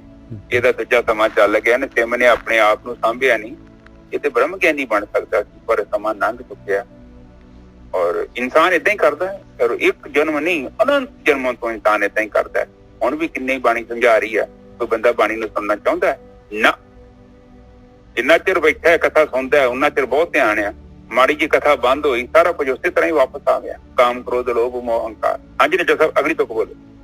ਅਗਲੀ ਤੁਕ ਤਾਂ ਬਹੁਤ ਗੰਭੀਰ ਹੈ ਜੀ। ਕਾਕੀ ਮਾਤ ਪਿਤਾ ਕਹੋ ਕਾਕੋ, ਕਵਨ ਪੁਰਖ ਕੀ ਜੋਈ। ਕਹਿੰਦੇ ਦੱਸੋ ਜਿਹੜਾ ਮਰ ਗਿਆ ਹੁਣ ਉਹ ਕਿਹਦੀ ਮਾਂ ਆ ਤੇ ਕਿਹਦਾ ਪਿਓ ਆ ਤੇ ਕਿਹਦਾ ਬੰਦਾ ਆ ਤੇ ਕਿਹਦੀ ਘਰ ਵਾਲੀ ਹੈਗੀ ਆ। ਉਹ ਤਾਂ ਮਿੱਟੀ ਹੈਗੀ, ਹੁਣ ਨਿਕਲ ਗਿਆ ਜਿਹੜਾ ਵਿੱਚ ਸੀਗਾ। ਕੱਟ ਫੂਟੇ ਕੋਈ ਬਾਤ ਨਾ ਪੁੱਛੇ, ਹੁਣ ਉਹਦੀ ਕੋਈ ਗੱਲ ਹੀ ਨਹੀਂ ਪੁੱਛ ਰਿਹਾ, ਬਸ ਸਰੀਰ ਗਿਆ। ਕਹਿੰਦੇ ਇਹਨੂੰ ਕੱਢੋ ਤੇ ਸਾੜੋ ਇਹਨੂੰ। ਕੱਟ ਫੂਟੇ ਕੋਈ ਬਾਤ ਨਾ ਪੁੱਛੇ। ਪਹਿਲਾਂ ਜਿਹੜੇ ਹੈਗੇ ਬਥੇਰਾ ਜਿਹੜਾ ਰਿਸਪੈਕਟ ਸੀਗਾ, ਬਥੇਰਾ ਉਹਦੇ ਤੋਂ ਡਰਦੇ ਸੀਗੇ, ਸਾਰਾ ਕੁਝ ਸੀਗਾ। ਹੁਣ ਜਿਹੜਾ ਹੈਗਾ ਕੋਈ ਗੱਲ ਹੀ ਨਹੀਂ ਪੁੱਛ ਰਿਹਾ। ਕਾਢੋ ਹੋਈ, ਕਹਿੰਦੇ ਫਟਾਫਟ ਕੱਢੋ ਇਹਨੂੰ ਬਾਹਰ। ਕਾਕੀ ਮਾਤ ਪਿਤਾ ਕਹੋ ਕਾਕੋ, ਕਵਨ ਪੁਰਖ ਕੀ ਜੋਈ। ਕੱਟ ਫੂਟੇ ਕੋ ਬਾਤ ਨਾ ਪੁੱਛੇ, ਕਾਢੋ ਹੋਈ। ਹਾਂਜੀ ਵੀਰ। ਹਾਂਜੀ, ਕਹਿੰਦੇ ਕਾਕੀ ਮਾਤ ਪਿਤਾ ਕਹੋ ਕਾਕੋ ਕਵਨ ਪੁਰਖ ਕੀ ਜੋਈ। ਹੁਣ ਦੱਸੋ, ਕਹਿੰਦੇ ਆ ਕਿ ਇਹਦਾ ਕੌਣ ਪਿਓ ਆ ਤੇ ਕਿਹਦੀ ਮਾਂ ਵਾ। ਕਿਉਂਕਿ ਉਹ ਜਦ ਤੱਕ ਬੋਲਦਾ ਵਾ ਤਦ ਤੱਕ ਹੀ ਹੈਗਾ, ਬਾਅਦ ਚ ਚੁੱਪ ਹੋ ਗਿਆ। ਹਾਂ, ਸਾਰੇ ਰਿਲੇਸ਼ਨ ਖਤਮ, ਸਾਰੀ ਦੁਨੀਆ ਨਾਲ ਸੰਬੰਧ ਹੀ ਖਤਮ ਹੋ ਗਿਆ ਉਹਦਾ, ਨਾਲ ਹੀ ਮਿੱਟੀ ਹੋ ਗਈ। ਫਿਰ ਤੇ ਘਰ ਦੇ ਵੀ ਕਹਿੰਦੇ ਚੁੱਕਣ ਦੀ ਗੱਲ ਨਹੀਂ ਹੈਗੀ। ਜਿੱਦਣ ਆਪਾਂ ਇਹ ਸੰਸਾਰ ਤੋਂ ਜਾਣਾ ਹੈ, ਸਾਡੇ ਮਗਰੋਂ ਲੋਕਾਂ ਨੇ, ਸਾਡੇ ਘਰਦਿਆਂ ਨੇ ਇਹ ਵੀ ਕਹਿਣਾ ਹੈ ਕਿ ਇਹਦਾ ਭੂਤ ਸਾਡੇ ਘਰ ਨਾ ਆਵੇ। ਬੰਦਾ ਪੁੱਛੇ ਗਵਾਂਢੀਆਂ ਘਰ ਚੱਲ ਜਾਣ। ਉਹ ਤਾਂ ਕਹਿੰਦੇ ਇਹਦੇ ਕੱਪੜੇ, ਕੰਬਲ, ਬਿਸਤਰਾ ਸਭ ਕੁਛ ਕਹਿੰਦੇ ਆ ਬਸ ਦੇ ਦਿਓ, ਹੁਣ ਸਾਨੂੰ ਯਾਦ ਨਹੀਂ ਆਉਣੀ ਚਾਹੀਦੀ। ਹਾਂ, ਉਹਦੀ ਫੋਟੋ ਵੀ ਵਿਚਾਰਿਆਂ ਨੇ ਹੌਲੀ ਹੌਲੀ ਪਹਿਲਾਂ ਸਾਹਮਣੇ ਲਾਉਣੀ ਆ। ਤੁਸੀਂ ਵੇਖ ਲਿਓ, 4-5 ਸਾਲ 10 ਸਾਲ ਹੋ ਗਏ, ਉਹਨਾਂ ਫੋਟੋ ਮੁੱਦੀ ਮਾਰ ਦੇਣੀ। ਉਹਨਾਂ ਕਹਿਣਾ ਬਾਪੂ ਨੂੰ ਪਰੇ ਕਰ, ਸਾਨੂੰ ਓੜਾ ਵੇਂਦਾ। ਤੇ ਬਾਪੂ ਦੀ ਕੋਠੀ ਨਹੀਂ ਵੇਂਦੀ। ਫਿਰ ਉਹ ਕੋਠੀ, ਫਿਰ ਉੱਥੇ ਖਾਡੀ ਜਿੱਥੇ ਕਹਿ ਇੱਥੇ ਬਾਪੂ ਜੀ ਮਰ ਗਏ ਸੀ, ਜਿਨ੍ਹਾਂ ਦਾ ਮਕਾਨ ਸੀ, ਉਹਨਾਂ ਕਹਿੰਦੇ ਇਕੱਲੇ ਕਮਰੇ 'ਚ ਖੰਡ ਪਾਠ ਕਰਾਇਆ। ਤੇ ਉਹ ਏਦਾਂ ਹੀ ਕਰਦਾ ਇਨਸਾਨ। ਬਾਅਦ ਚ ਫਿਰ ਉਹਨਾਂ ਦੀ ਉੱਥੇ ਜਾਦੂ ਟੂਣੇ ਵੀ ਕਰਾਉਂਦਾ, ਬਾਪੂ ਦਾ ਭੂਤ ਸਾਡੇ ਘਰ ਨਾ ਆਵੇ। ਉਹ ਗੁਆਂਢੀਆਂ ਚੱਲ ਜੇ, ਉਹ ਬਾਪੂ ਦਾ ਭੂਤ ਫਿਰ ਬਾਹਰ ਰੋਕਾਗਾ, ਉੱਥੇ ਬੈਠਾ ਰਹੂਗਾ। ਨਿਜਰ ਸਾਹਿਬ, ਵਹਿਮਾਂ ਭਰਮਾਂ 'ਚ ਦੁਨੀਆ ਫਸੀ ਹੈ। ਹਾਂਜੀ ਠੀਕ ਹੈ ਨਿਜਰ ਸਾਹਿਬ, ਅੱਗੇ ਚਲੀਏ। ਦੇਹਰੀ ਬੈਠੀ ਮਾਤਾ ਰੋਵੇ, ਖਟੀਆ ਲੈ ਗਏ ਭਾਈ। ਕਹਿੰਦੇ ਮਾਂ ਜਿਹੜੀ ਹੈਗੀ, ਜਿਹੜਾ ਹੁਣ ਚਲਾ ਗਿਆ ਬੰਦਾ ਚਲਾ ਗਿਆ, ਉਹਦੀ ਮਾਂ ਵਿਚਾਰੀ ਦੇਹਰੀ ਤੇ ਬੈਠ ਕੇ ਰੋ ਰਹੀ ਹੈ ਬਈ ਖਟੀਆ ਹੁਣ ਭਰਾ ਜਿਹੜੇ ਹੈਗੇ ਲੈ ਗਏ, ਉਹਦੇ ਭਰਾ ਜਿਹੜੇ ਹੈਗੇ ਉਹਦੀ ਲਾਸ਼ ਲੈ ਗਏ। ਦੇਹਰੀ ਬੈਠੀ ਮਾਤਾ ਰੋਵੇ, ਖਟੀਆ ਲੈ ਗਏ ਭਾਈ। ਲੱਟ ਛਿਟਕਾਏ ਤਿਰਿਆ ਰੋਵੇ, ਹੰਸ ਕੇਲਾ ਜਾਈ। ਕਹਿੰਦੇ ਹੁਣ ਬਾਲ ਖਿਲਾਰ ਕੇ ਜਿਹੜੀ ਆ ਉਹਦੀ ਘਰ ਵਾਲੀ ਰੋ ਰਹੀ ਆ। ਕਹਿੰਦੇ ਪਰ ਹੰਸ ਜਿਹੜਾ ਹੈਗਾ ਉੱਥੇ ਜਾਣ ਵਾਲਾ, ਤੇ ਸਰੀਰ ਤਾਂ ਉੱਥੇ ਪਿਆ ਹੈ, ਉਹ ਗਾਹਾਂ ਲਿਜਾਣ ਵਾਲੇ ਜਿਹੜੇ ਹੈਗੇ ਉਹਨੂੰ, ਆਤਮਾ ਨੂੰ ਲੈ ਕੇ ਜਾ ਰਹੇ, ਹੰਸ ਨੂੰ ਲੈ ਕੇ ਜਾ ਰਹੇ, ਜੀਵ ਨੂੰ ਲੈ ਕੇ ਜਾ ਰਹੇ ਹੋ। ਹੰਸ ਕੇਲਾ ਜਾਈ। ਹਾਂਜੀ ਵੀਰ ਜੀ। ਆਹ ਕਹਿੰਦੇ ਦੇਹੀ ਬੈਠੀ ਮਾਤਾ ਰੋਵੇ, ਖਟੀਆ ਲੈ ਪਏ ਭਾਈ। ਹੁਣ ਰਹਿ ਗਏ, ਕਹਿੰਦੇ ਉਹ ਲੈ ਗਏ ਉਹਨੂੰ, ਹੰਸ ਨੂੰ ਕੱਢ ਕੇ ਵਿੱਚੋਂ। ਬਿਲਕੁਲ, ਉਹਨੂੰ ਇਕੱਲੇ ਨੂੰ ਜਾਣਾ ਪੈਣਾ। ਵੈਸੇ ਵੀ ਆਪਾਂ ਇਕੱਲੇ ਆਏ ਆ, ਜਾਣਾ ਵੀ ਆਪਾਂ ਇਕੱਲੇ ਆ। ਇਹੋ ਨਿਯਮ ਹੈ, ਕੋਈ ਕਿਸੇ ਨਾਲ ਨਹੀਂ ਜਾਂਦਾ, ਕਿਉਂਕਿ ਸਫ਼ਰ ਵੱਖੋ ਵੱਖਰਾ। ਕੀਰਤਨ ਮੇਰਾ ਸਫ਼ਰ ਕਿੱਥੋਂ ਦਾ ਔਰ ਤੁਹਾਡਾ ਸਫ਼ਰ ਕਿੱਥੋਂ ਦਾ। ਹੁਣ ਜਿਹੋ ਜਿਹਾ ਮੈਂ ਸਫ਼ਰ ਕੀਤਾ ਹੈ, ਉਹ ਉਸੇ ਕਿਸਮ ਦੀ ਮੈਨੂੰ ਅਗਲੀ ਪਾਤਰਤਾ ਮਿਲਣੀ ਆ। ਇਹ ਥੋੜੀ ਹੁਣ ਮੈਂ ਟਿਕਟ ਜਲੰਧਰ ਦੀ ਲਈ ਹੈ ਤੇ ਮੈਂ ਅਮਰੀਕਾ ਦੇ ਜਹਾਜ਼ ਤੇ ਚੜ ਜਾਊਂਗਾ ਨਿਜਰ ਸਾਹਿਬ। ਬਿਲਕੁਲ ਨਹੀਂ। ਉੱਥੇ ਜਿਹੜੀ ਟਿਕਟ ਲਈ ਹੈ ਚਰਨਜੀਤ ਨੇ ਇੱਕ ਦਿਨ 'ਚ ਟਿਕਟ ਨਹੀਂ ਖਰੀਦੀ। ਚਰਨਜੀਤ ਨੂੰ ਹਰ ਦਿਨ ਮਿਲਿਆ ਸੀ। ਔਰ ਚਰਨਜੀਤ ਨੇ ਉਹ ਕੀ ਇਕੱਠਾ ਕੀਤਾ ਹੈ, ਉਹੀ ਟਿਕਟ ਹੈ ਉਹਦੀ। ਹੁਣ ਦੇਖੋ, ਜੀਵਨ ਦੇ ਵਿੱਚ ਜਿਹੜੀ ਸਭ ਤੋਂ ਵੱਡੀ ਪ੍ਰਾਪਤੀ ਹੈ ਨਾ, ਉਹ ਆਪਣੇ ਜੀਵਨ ਦੇ ਵਿੱਚ ਇੱਕ ਛੋਟੀ ਜਿਹੀ ਗੱਲ ਹੈ, ਉਹ ਹੈ ਸਾਡੇ ਜੀਵਨ 'ਚ ਧਰਮ ਦਾ ਆ ਜਾਣਾ। ਇਸ ਤੋਂ ਵੱਡੀ ਕੋਈ ਪ੍ਰਾਪਤੀ ਨਹੀਂ। ਸਹੀ ਤੇ ਗਲਤ ਦਾ ਪਤਾ ਲੱਗ ਜੇ, ਫਿਰ ਐਵੇਂ ਗਲਤ ਦਾ ਤਿਆਗ ਕਰ ਦਈਏ, ਸਹੀ ਨੂੰ ਫੜ ਲਈਏ, ਇਹੋ ਹੀ ਜੀਵਨ ਦੀ ਪ੍ਰਾਪਤੀ ਆ। ਇਹੋ ਹੀ ਬੰਦੇ ਮੁਕਤ ਨੇ। ਪਰ ਜਿਨ੍ਹਾਂ ਨੇ ਸਹੀ ਨੂੰ ਛੱਡਿਆ ਹੈ ਔਰ ਗਲਤ ਨੂੰ ਫੜਿਆ ਹੈ, ਉਹ ਤੇ ਨਹੀਂ ਮੁਕਤ ਹੈਗੇ ਨਜ਼ਰ ਸਾਹਿਬ। ਉਹ ਤੇ ਵੇਖੋ ਕੀ ਕਿੱਥੋਂ ਆਈ, ਤੇ ਮਾੜਾ ਮੋਟਾ ਚੋਰੀ ਕਰੂ ਅਗਲੇ ਪੁਲਿਸ ਵਾਲੇ ਫੜ ਕੇ ਗਾਂਹ ਜਾਂਦੇ ਆ। ਤੇ ਕੀ ਸਾਡੇ ਕਰਮਾਂ ਦੀ ਤੁਸੀਂ ਸੋਚਦੇ ਹੋ ਕਿ ਜਿਹੜੇ ਬੰਦੇ ਇੱਥੇ ਨਹੀਂ ਫੜੇ ਜਾਂਦੇ ਸਾਰੀ ਜ਼ਿੰਦਗੀ ਠੱਗੀਆਂ ਮਾਰਦੇ, ਰਿਸ਼ਵਤਾਂ ਲੈਂਦੇ ਆ, ਤੇ ਉਹਨਾਂ ਨੂੰ ਕੋਈ ਨਹੀਂ ਪੁੱਛੂਗਾ? ਨਾ, ਏਦਾਂ ਨਹੀਂ ਹੈਗਾ। ਉਹਨਾਂ ਨੇ ਤਾਂ ਪੁੰਨ ਆਪਣੇ ਸਾੜ ਲਏ, ਧਰਮ ਤੇ ਹਾਂ ਉਹਨਾਂ ਨੇ ਤਾਂ ਆਪਣੇ ਪੁੰਨ ਸਾੜ ਲਏ, ਗਾਹਾਂ ਹੁਣ ਜਿਹੜੀਆਂ ਹੈਗੀਆਂ ਜੂਨਾ ਭੁਗਤਣਗੇ। ਹਾਂ, ਪਰ ਕਈ ਬੰਦੇ ਕਹਿੰਦੇ ਵੀਰ ਜੀ ਵੇਖੋ ਠੱਗੀਆਂ ਮਾਰਨ ਦਿਆ, ਵੇਖੋ ਕਿੱਦਾਂ ਤਾਂ ਚੜਨ ਦਿਆ। ਮੈਂ ਤੁਹਾਨੂੰ ਲੱਗਦਾ ਚੜਨ ਦਿਆ, ਉਹ ਖਾਲੀ ਬਰਤਨ ਤਾਂ ਚੜਨ ਦਿਆ ਵਾ, ਭਰਿਆ ਥੋੜੀ ਤਾਂ ਚੜਦਾ। ਮੈਂ ਹਜੇ ਪੁੰਨ ਹੈਗੇ ਆ, ਜਦੋਂ ਖਤਮ ਹੋ ਜਾਣਗੇ ਉਹਨੂੰ ਵਿਚਾਰੀ ਨੂੰ ਉੱਥੋਂ ਦਰਮ ਕਰਦਾ ਡਿੱਗਣਾ। ਮੈਂ ਇਹਦਾ ਪਿਓ ਡਿੱਗ ਗਿਆ, ਇੱਕ ਦਿਨ ਇਹ ਵੀ ਡਿੱਗੂਗਾ। ਸਮਾਂ ਤੇ ਏਦਾਂ ਹੀ ਆ, ਪ੍ਰਕਿਰਤੀ ਤੇ ਬੰਦੇ ਨੂੰ ਚੜ੍ਹਦੀ ਆ। ਤੁਸੀਂ ਵੇਖੋ ਜਦੋਂ ਬੁਰਾਈ ਕਰਦਾ ਬੰਦਾ ਕਿਦੋਂ ਪੁੱਛ ਕਰਦੀ ਆ, ਤਦ ਤੱਕ ਪੁੱਛ ਕਰੀ ਜਾਂਦੀ ਆ। ਪਰ ਇੱਕ ਸਮਾਂ ਆਉਂਦਾ ਜਦੋਂ ਬੰਦਾ ਅੰਤ ਕਰ ਦਿੰਦਾ, ਫਿਰ ਉੱਥੋਂ ਹੀ ਪੌੜੀ ਕੱਢ ਕੇ ਵਿਚਾਰੀ ਨੂੰ ਥੱਲੇ ਸੁੱਟ ਦਿੰਦੀ ਹੈ, ਫਿਰ ਹੋ ਗਿਆ ਬੰਦਾ। ਇਹ ਕਹਿੰਦੇ ਆ ਕਿ ਜਿਹੜਾ ਹੰਸ ਹੈ, ਜਿਹੜਾ ਉਹਨੇ ਅਕੇਲੇ ਨੇ ਜਾਣਾ ਹੈ। ਔਰ ਕਿਉਂਕਿ ਹੰਸ ਦਾ ਨਿਯਮ ਹੀ ਏਦਾਂ ਦਾ ਹੈ, ਕਿਉਂਕਿ ਹਰ ਇੱਕ ਬੰਦੇ ਨੇ ਆਪੋ ਆਪਣੇ ਕਰਮ ਕੀਤੇ ਨੇ। ਉਹ ਜਿਹੋ ਜਿਹੇ ਕਰਮ ਆ ਉਹੋ ਜਿਹੇ ਮੰਡਲ ਚੋਂ ਜਾਂਦਾ ਹੈ, ਔਰ ਫਿਰ ਗਰਭ ਚ ਜਾਂਦਾ ਹੈ। ਉੱਥੋਂ ਫਿਰ ਉਹਨੂੰ ਭੋਗੀ ਚੁੰਨੀਆਂ ਮਿਲਦੀਆਂ। ਇਸ ਕਰਕੇ ਬੰਦਾ ਭਾਵੇਂ ਜੋ ਮਰਜ਼ੀ ਕਰ ਲੇ, ਨਾ ਬੰਦਾ ਕਿਸੇ ਨਾਲ ਆ ਸਕਦਾ ਹੈ ਤੇ ਨਾ ਹੀ ਬੰਦਾ ਕਿਸੇ ਨਾਲ ਜਾ ਸਕਦਾ ਹੈ। ਜਿਹੜੇ ਲੋਕ ਕਹਿੰਦੇ ਨਾ ਕਿ ਤੁਹਾਨੂੰ ਉੱਥੋਂ ਸਤਿਗੁਰ ਆ ਕੇ ਲੈ ਕੇ ਜਾਊਗਾ, ਕਿਸੇ ਨੇ ਨਹੀਂ ਲੈ ਕੇ ਜਾਣਾ। ਇੱਕ ਬੱਸ ਸਟੈਂਡ ਥੋੜੀ ਆ ਨਜ਼ਰ ਸਾਹਿਬ। ਬਿਲਕੁਲ। ਮੈਂ ਇੱਥੇ ਚੰਡੀਗੜ੍ਹ ਜਾਣਾ ਤੇ ਆਪਣੀ ਭੂਆ ਨੂੰ ਫੋਨ ਕਰਤਾ, ਤੇ ਭੂਆ ਨੇ ਆਪਣਾ ਮੁੰਡਾ ਭੇਜਦਾ ਕਿ ਚਰਨਜੀਤ ਆ ਰਿਹਾ, ਉਹਨੂੰ ਲੈ ਆਓ ਬੱਸ ਸਟੇਸ਼ਨ ਤੋਂ। ਆ ਰਿਹਾ ਹੈ ਇਹਨਾਂ ਗੱਪਾਂ ਚ ਨਾ ਪੁਲਿਸ ਵਿੱਚ ਕਰਿਆ ਕਰੋ। ਇਹ ਲੋਕ ਤੇ ਬੇਵਕੂਫ ਹੈਗੇ, ਬਿਮਾਰ ਹੈਗੇ, ਇਹਨਾਂ ਦਾ ਦਿਮਾਗ ਦਾ ਇਲਾਜ ਕਰਾਉਣਾ ਪੈਣਾ। ਸਾਰਾ ਗੁਰੂ ਗ੍ਰੰਥ ਸਾਹਿਬ ਪੜ੍ਹੋ। ਇੱਥੇ ਗੁਰੂ ਜੀ ਸਾਨੂੰ ਕਿਉਂ ਨਹੀਂ ਲਿਖ ਕੇ ਗਏ ਕਿ ਬਈ ਤੁਹਾਨੂੰ ਉੱਥੇ ਸਤਿਗੁਰੂ ਲੈਣ ਆਊਗਾ? ਜਗ੍ਹਾ ਬਿਲਕੁਲ ਬਿਲਕੁਲ ਠੀਕ ਹੈ। ਠੀਕ ਹੈ। ਕਬੀਰ ਜੀ ਕੀ ਕਹਿ ਰਹੇ ਆ? ਉਹ ਤਾਂ ਕਹਿ ਰਹੇ ਆ ਭਾਈ ਜੰਮ ਲੈਣ ਆਉਣਗੇ। ਇੱਥੇ ਕਿਉਂ ਨਹੀਂ ਕਬੀਰ ਸਾਹਿਬ ਜੀ ਲਿਖ ਗਏ ਕਿ ਇੱਥੇ ਉਹ ਜਦੋਂ ਤੂੰ ਨਿਕਲੇਗਾ ਉੱਥੇ ਸਤਿਗੁਰੂ ਆਊਗਾ ਤੁਹਾਨੂੰ ਲੈਣ? ਇਹ ਗੱਪਾਂ ਨਹੀਂ, ਉਹ ਅਗਲੀ ਲਾਈਨ ਚ ਦੱਸ ਰਹੇ ਆ ਭਾਈ ਗੋਰਖੀ ਸਾਹਿਬ। ਅਗਲੀ ਲਾਈਨ ਵੀ ਆਪਾਂ ਪੜ੍ਹ ਲਈਏ ਤੇ ਪੂਰੀ ਹੋ ਜਾਊਗੀ। ਕਹਿੰਦੇ ਕਹਿਤ ਕਬੀਰ ਸੁਨੋ ਰੇ ਸੰਤੋ ਭੈ ਸਾਗਰ ਕੇ ਤਾਈ, ਇਸ ਬੰਦੇ ਸਿਰ ਜ਼ੁਲਮ ਹੋਤਾ ਹੈ ਜਮ ਨਹੀਂ ਹੱਡੇ ਗੁਸਾਈ।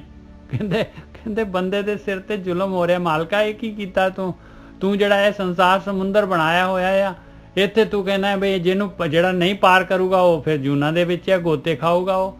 ਇਹ ਤਾਂ ਜ਼ੁਲਮ ਹੋ ਰਿਹਾ। ਕਹਿੰਦੇ ਇਹ ਤਾਂ ਤੇਰੇ ਜਮ ਹਟਦੇ ਹੀ ਨਹੀਂ ਹੈਗੇ ਆ, ਇਹ ਲੈ ਜਾਂਦੇ ਆ ਫੜ ਕੇ। ਆਹ ਦੇਖੋ ਭਾਈ ਕਬੀਰ ਜੀ, ਮਾਲਕ ਪਰਮਾਤਮਾ ਦਾ ਆਹ ਰੂਲ ਹੈਗਾ। ਕਬੀਰ ਜੀ ਆਪਾਂ ਨੂੰ ਪਹਿਲਾਂ ਹੀ ਸੁਚੇਤ ਕਰ ਰਹੇ।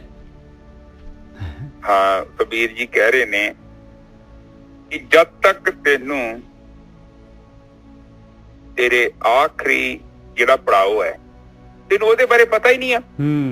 ਮੈਂ ਕਬੀਰ ਜੀ ਸਾਨੂੰ ਇਹ ਕਹਿ ਰਹੇ ਕਿ ਤੈਨੂੰ ਮੈਂ ਦੱਸਦਾ ਪਿਆ, ਤੈਨੂੰ ਨਹੀਂ ਪਤਾ, ਤੈਨੂੰ ਤਾਂ ਆਖਰ ਤੱਕ ਵਿਸ਼ਵਾਸ ਨਹੀਂ ਹੋਣਾ। ਹਿਟਲਰ ਵਾਂਗੂ, ਹਿਟਲਰ ਹਾਰ ਗਿਆ ਸੀ ਤੇ ਜੇ ਕੋਈ ਦੱਸਣ ਵੀ ਆਉਂਦਾ ਸੀ ਤੇ ਉਹਨੂੰ ਗੋਲੀ ਮਾਰ ਦਿੰਦਾ ਸੀ। ਫਿਰ ਪਤਾ ਉਦੋਂ ਲੱਗਾ ਜਦੋਂ ਸਿਰ ਚ ਆ ਕੇ ਬੰਬ ਵੱਜਾ। ਫਿਰ ਉਹਨੇ ਪੁੱਛਿਆ ਕਿ ਮੈਂ ਹਾਰ ਗਿਆ? ਕਹਿੰਦਾ ਹਾਂ, ਤੈਨੂੰ ਤੇ ਕਿੰਨੇ ਚਿਰ ਦੱਸਾਂ ਤੂੰ ਹਾਰ ਰਿਹਾ। ਤੋ ਇਸੇ ਤਰ੍ਹਾਂ ਇਨਸਾਨ ਆ। ਇਨਸਾਨ ਕਿਤੇ ਨਹੀਂ ਸੋਚਦਾ। ਆਪਾਂ ਕਿਤੇ ਇੱਕ ਦਿਨ ਤੇ ਥੋੜੀ ਹਾਰਦੇ ਆ। ਪਹਿਲਾਂ ਆਪਣੇ ਦੰਦ ਹਿਲਦੇ ਆ, ਮੁੜ ਕੇ ਵਾਲ ਚਿੱਟੇ ਹੁੰਦੇ ਆ, ਫਿਰ ਹੱਡੀਆਂ ਕਮਜ਼ੋਰ ਹੁੰਦੀਆਂ, ਫਿਰ ਝੁਰੜੀਆਂ ਪੈਂਦੀਆਂ ਮੂੰਹ ਤੇ। ਕਈ ਤਰੀਕੇ ਨੇ। ਪ੍ਰਕਿਰਤੀ ਆਪਣਾ ਪੂਰਾ ਅਨੁਸ਼ਾਸਨ ਨਿਭਾਉਂਦੀ ਆ ਕਿ ਬਈ ਤੂੰ ਥੋੜਾ ਜਿਹਾ ਹੋਸ਼ ਕਰ। ਇਹ ਜੀਵਨ ਦਾ ਇੱਕ ਪੜਾਅ ਹੈਗਾ ਕਿ ਤੂੰ ਜਵਾਨੀ ਚ ਬੜਾ ਕੁਝ ਕਰ ਲਿਆ, ਪਰ ਹੁਣ ਥੋੜੀ ਢਲਾਨ ਚ ਆ ਗਿਆ ਵਾ। ਥੋੜਾ ਸਮਝ ਆਪਣੇ ਆਪ, ਤੂੰ ਥੋੜਾ ਜਿਹਾ ਵੇਖ ਜਾਣ ਕੇ ਨੂੰ ਦਿਆ ਵਾ।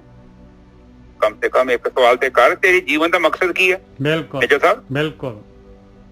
ਜ਼ਿਆਦਾ ਤੇ ਨਹੀਂ ਪੁੱਛ ਰਹੇ। ਉਹ ਕਹਿੰਦੇ ਇੱਕ ਛੋਟੀ ਜਿਹੀ ਗੱਲ ਆ। ਦੇਖੋ ਕੋਈ ਵੀ ਆਪਾਂ ਕਿਸੇ ਚੀਜ਼ ਨੂੰ ਹੱਲ ਕਰਦੇ ਆ, ਕੋਈ ਸਵਾਲ ਹੁੰਦੇ ਨੇ, ਹੱਲ ਕੀ ਕਰਨਾ ਵਾ, ਉਹਦਾ ਇੱਕ ਤਰੀਕਾ ਵਾ। ਤੇ ਕਬੀਰ ਜੀ ਕਹਿੰਦੇ ਕਿ ਤੂੰ ਇੱਕ ਸਵਾਲ ਕਰ ਆਪਣੇ ਆਪ ਤੋਂ। ਸਵੇਰੇ ਉੱਠ ਤੇ ਸ਼ਾਮੀ ਇੱਕ ਸਵਾਲ ਕਰ ਆਪਣੇ ਆਪ ਨੂੰ ਕਿ ਅੱਜ ਦੇ ਦਿਨ ਚ ਮੈਂ ਕੀਤਾ ਕੀ ਆ। ਬਿਲਕੁਲ। ਤੇ ਤੈਨੂੰ ਪਤਾ ਲੱਗ ਜੂਗਾ ਤੇਰੇ ਜੀਵਨ ਕਿਹਨੂੰ ਨੂੰ ਜਾ ਰਿਹਾ। ਔਰ ਜੇ ਤੇਰੇ ਕੋਲ ਪੈਸੇ ਆਏ ਆ, ਕਿੱਥੋਂ ਆਏ ਆ? ਤੇਰੇ ਆ, ਜਾਂ ਕਿਤੇ ਚੁੱਕ ਤੇ ਨਹੀਂ ਲਿਆ ਕਿਤੇ ਕਿਸੇ ਤੇ। ਤੋ ਇਹ ਚੀਜ਼ਾਂ ਜਿਹੜੀਆਂ ਵਾ ਸਾਨੂੰ ਬਾਣੀ ਸਮਝਾਉਂਦੀ ਆ। ਔਰ ਜਿਹੜੀ ਚੀਜ਼ ਬੁਰਾਈ ਉਹਦਾ ਤਿਆਗ ਕਰ ਦੋ। ਭੁੱਖਾ ਕੋਈ ਨਹੀਂ ਮਰਦਾ, ਇਹ ਗਰੰਟੀ ਆ। ਕਿ ਉਹਨੂੰ ਪਤਾ ਵਾ ਅਸੀਂ ਇਕੱਲੇ ਹੀ ਤੇ ਬੰਦਾ ਵਾ ਜਿਹੜਾ ਔਖਾ ਹੋਇਆ ਕੇ ਬੈਠਾ ਵਾ। ਬਾਕੀ ਵੇਖੋ ਪ੍ਰਕਿਰਤੀ ਦੇ ਹੋਰ ਜਾਨਵਰ ਆ, ਉਹਨਾਂ ਕਿਹੜੀਆਂ ਫਸਲਾਂ ਬੀਜੀਆਂ, ਉਹ ਵੀ ਤੇ ਰੱਜਣੀ ਦੇ। ਬਿਲਕੁਲ। ਕੋਈ ਨੀ ਭੁੱਖਾ ਨਹੀਂ ਬੈਠਾ। ਉਹ ਤੁਹਾਡਾ ਇਮਤਿਹਾਨ ਲੈਣਾ ਚਾਹੁੰਦਾ ਹੈ, ਵੇਂਦਾ ਪਿਆ ਵਾ ਕਿੰਨਾ ਕੁ ਤੁਸੀਂ ਭਜਦੇ ਚ, ਜਿਹਦੇ ਹੱਥ ਖੜੇ ਕਰਤੇ ਨਾ ਉਹਨੂੰ ਪਤਾ ਆਉਣਾ ਪਊਗਾ, ਕਿਉਂਕਿ ਭੰਡਾਰੀ ਦੀ ਜ਼ਿੰਮੇਵਾਰੀ ਆ। ਤੇ ਇਸ ਕਰਕੇ ਜਦੋਂ ਆਪਾਂ ਇਮਾਨਦਾਰੀ ਨਾਲ ਜੀਵਨ ਬਤੀਤ ਕਰਾਂਗੇ ਤੇ ਸਾਨੂੰ ਫਿਰ ਵਧੀਆ ਰਿਜ਼ਕ ਦੇਣਾ ਪੈਣਾ ਉਹਨੂੰ, ਕਿਉਂਕਿ ਉਹਨੂੰ ਪਤਾ ਇਹ ਤਾਂ ਮਾੜਾ ਰਿਜ਼ਕ ਲੈਂਦਾ ਨਹੀਂ ਪਿਆ, ਇਹਨੂੰ ਚੰਗਾ ਰਿਜ਼ਕ ਦਿਓ। ਹੁਣ ਜਦੋਂ ਆਪਾਂ ਮਾੜਾ ਰਿਜ਼ਕ ਹੁਣ ਆਪਣਾ ਆਪਾਂ ਪਿਓ ਕੋ ਗਏ ਆ ਤੇ ਡੈਡੀ ਕਹਿੰਦਾ, ਮੈਂ ਡੈਡੀ ਨੂੰ ਕਹਿੰਦਾ ਡੈਡੀ ਰੁਪਈਏ ਦੱਸ ਦਿਓ, ਕਹਿੰਦਾ ਲੈ ਪੁੱਤ 5 ਰੁਪਈਏ ਗੱਲ ਖਤਮ। ਉਹਨੂੰ ਵੀ ਪਤਾ ਜੇ ਇਹਨੇ 100 ਮੰਗੇ ਤਾਂ 100 ਵੀ ਦੇਣਾ ਪੈਣਾ। ਨਿੱਜਰ ਸਾਹਿਬ ਬਿਲਕੁਲ ਉਹਦੀ ਆਪਣੀ ਡਿਮਾਂਡ ਹੈ ਨਾ, ਸਾਡਾ ਲੈਵਲ ਕਿੰਨਾ ਵਾ, ਉਹਦਾ ਸਟੈਂਡਰਡ ਹੀ ਡਾਊਨ ਬਹੁਤ ਆ। ਅਸੀਂ ਤੇ ਚੁੱਕੀ ਉਹਦੇ ਅਗੜਮ ਬਗੜਮ ਸਮਾਨ ਤੇ ਜੇ ਆਪਾਂ ਉਹ ਕਹਿੰਦਾ ਭਰਾ ਲਈ ਗਿਆ ਅਗਲੇ 100 ਦੀ ਜਗ੍ਹਾ 5 ਚ ਬੰਦਾ ਮੰਨੀ ਜਾਂਦਾ, ਮੈਂ ਉਹਨੂੰ ਕੀ ਕਰਾਂ। ਬਿਲਕੁਲ ਬਿਲਕੁਲ ਕਹਿੰਦਾ ਜਦੋਂ ਡਿਮਾਂਡ ਕਰ ਲਈ ਨਾ ਵੱਡੀ, ਉਹਨੂੰ ਨਾਮ ਦੇਣਾ ਪੈਣਾ। ਉਹਦੀ ਤਕੜੀ ਬਰਾਬਰ ਜੋਗ ਦੀ ਆ, ਉਹ ਤਕੜੀ ਚ ਵਾਧਾ ਘਾਟਾ ਨਹੀਂ ਹੈਗਾ, ਉਹਨੂੰ ਦੇਣਾ ਹੀ ਪੈਣਾ ਹੈ, ਕਿਉਂਕਿ ਇਹੋ ਤੇ ਨਿਯਮ ਹੈ, ਦਿੰਦਾ ਤੇ ਉਹੀ ਹੈ ਪਰਮਾਤਮਾ ਹੀ, ਪਰ ਬੰਦਾ ਮੰਗਣ ਨਹੀਂ ਜਾਂਦਾ। ਇਹ ਵੀ ਗੱਲ ਸੱਚੀ ਹੈ। ਹਾਂਜੀ ਨਿਜਲ ਸਾਹਿਬ ਅੱਗੇ ਚੱਲੀਏ। ਹਾਂਜੀ ਤੇ ਅੱਗੇ ਹੁਣ ਜਿਹੜਾ ਹੈਗਾ ਕਬੀਰ ਜੀ ਜਿਹੜੇ ਹੈਗੇ ਫਿਰ ਸਮਝਾਉਂਦੇ ਆ, ਭਾਈ ਦੇਖ ਹੁਣ ਬੰਦਗੀ ਕਰਨੀ ਆ ਤੇ ਕਰਨੀ ਕਿਵੇਂ ਹੈਗੀ ਆ, ਉਹਦੇ ਬਾਰੇ ਪੂਰਾ ਆਪਾਂ ਨੂੰ ਇਹ ਸ਼ਬਦ ਦਿੱਤਾ ਕਬੀਰ ਜੀ ਨੇ। ਇੱਕ ਓਂਕਾਰ ਸਤਿਗੁਰ ਪ੍ਰਸਾਦ ਆਸਾ ਸ੍ਰੀ ਕਬੀਰ ਜੀਓ ਕੇ ਚੌਪਦੇ ਇੱਕ ਤੁਪੇ, ਸਨਕ ਸਨੰਦ ਅੰਤ ਨਹੀਂ ਪਾਇਆ, ਵੇਦ ਪੜੇ ਪੜ ਬ੍ਰਹਮੇ ਜਨਮ ਗਵਾਇਆ। ਕਹਿੰਦੇ ਦੇਖ ਲਓ ਭਾਈ, ਇਹ ਬ੍ਰਹਮਾ ਦੇ ਪੁੱਤਰ ਸੀਗੇ, ਇਹਨਾਂ ਨੂੰ ਥੋੜਾ ਜਿਹਾ ਧਿਆਨ ਸਿਮਰਨ ਦੇ ਬਾਰੇ ਪਤਾ ਲੱਗ ਗਿਆ ਸੀਗਾ, ਪਰ ਇਹਨਾਂ ਨੇ ਵੀ ਪਰਮੇਸ਼ਰ ਦਾ ਅੰਤ ਨਹੀਂ ਪਾਇਆ। ਤੇ ਬ੍ਰਹਮਾ ਨੇ ਤਾਂ ਖਾਲੀ ਗਿਆਨ ਨੂੰ ਜਿਹੜਾ ਵੇਦ ਰਚ ਕੇ, ਵੇਦਾਂ ਨੂੰ ਪੜ ਕੇ ਗਿਆਨ ਜਿਹੜਾ ਹੈਗਾ ਜੋ ਇਹਨੂੰ ਪੜ ਕੇ ਹੀ ਜਨਮ ਗਵਾ ਲਿਆ। ਕਹਿੰਦੇ ਗਿਆਨ ਦੇ ਨਾਲ ਹੀ ਲੱਗਿਆ ਰਿਹਾ, ਇਹਦੇ ਵਿੱਚੋਂ ਹੀ ਕਹਿੰਦਾ ਮੈਂ ਪਰਮਾਤਮਾ ਨੂੰ ਪਾਉਣਾ ਹੈ, ਉਹਨੇ ਆਪਣਾ ਜਨਮ ਗਵਾ ਲਿਆ, ਵਿਅਰਥ ਜਨਮ ਗਵਾ ਲਿਆ। ਇੰਨਾ ਵੱਡਾ ਜਿਹੜਾ ਹੈਗਾ ਬ੍ਰਹਮਾ ਦੇਖ ਲਓ, ਉਹਦੀ ਹਾਲਤ ਦੱਸ ਰਹੇ ਮਹਾਰਾਜ। ਸਨਕ ਸਨੰਦ ਅੰਤ ਨਹੀਂ ਪਾਇਆ, ਵੇਦ ਪੜੇ ਪੜ ਬ੍ਰਹਮੇ ਜਨਮ ਗਵਾਇਆ। ਕੀ ਕਰੀਏ ਫਿਰ?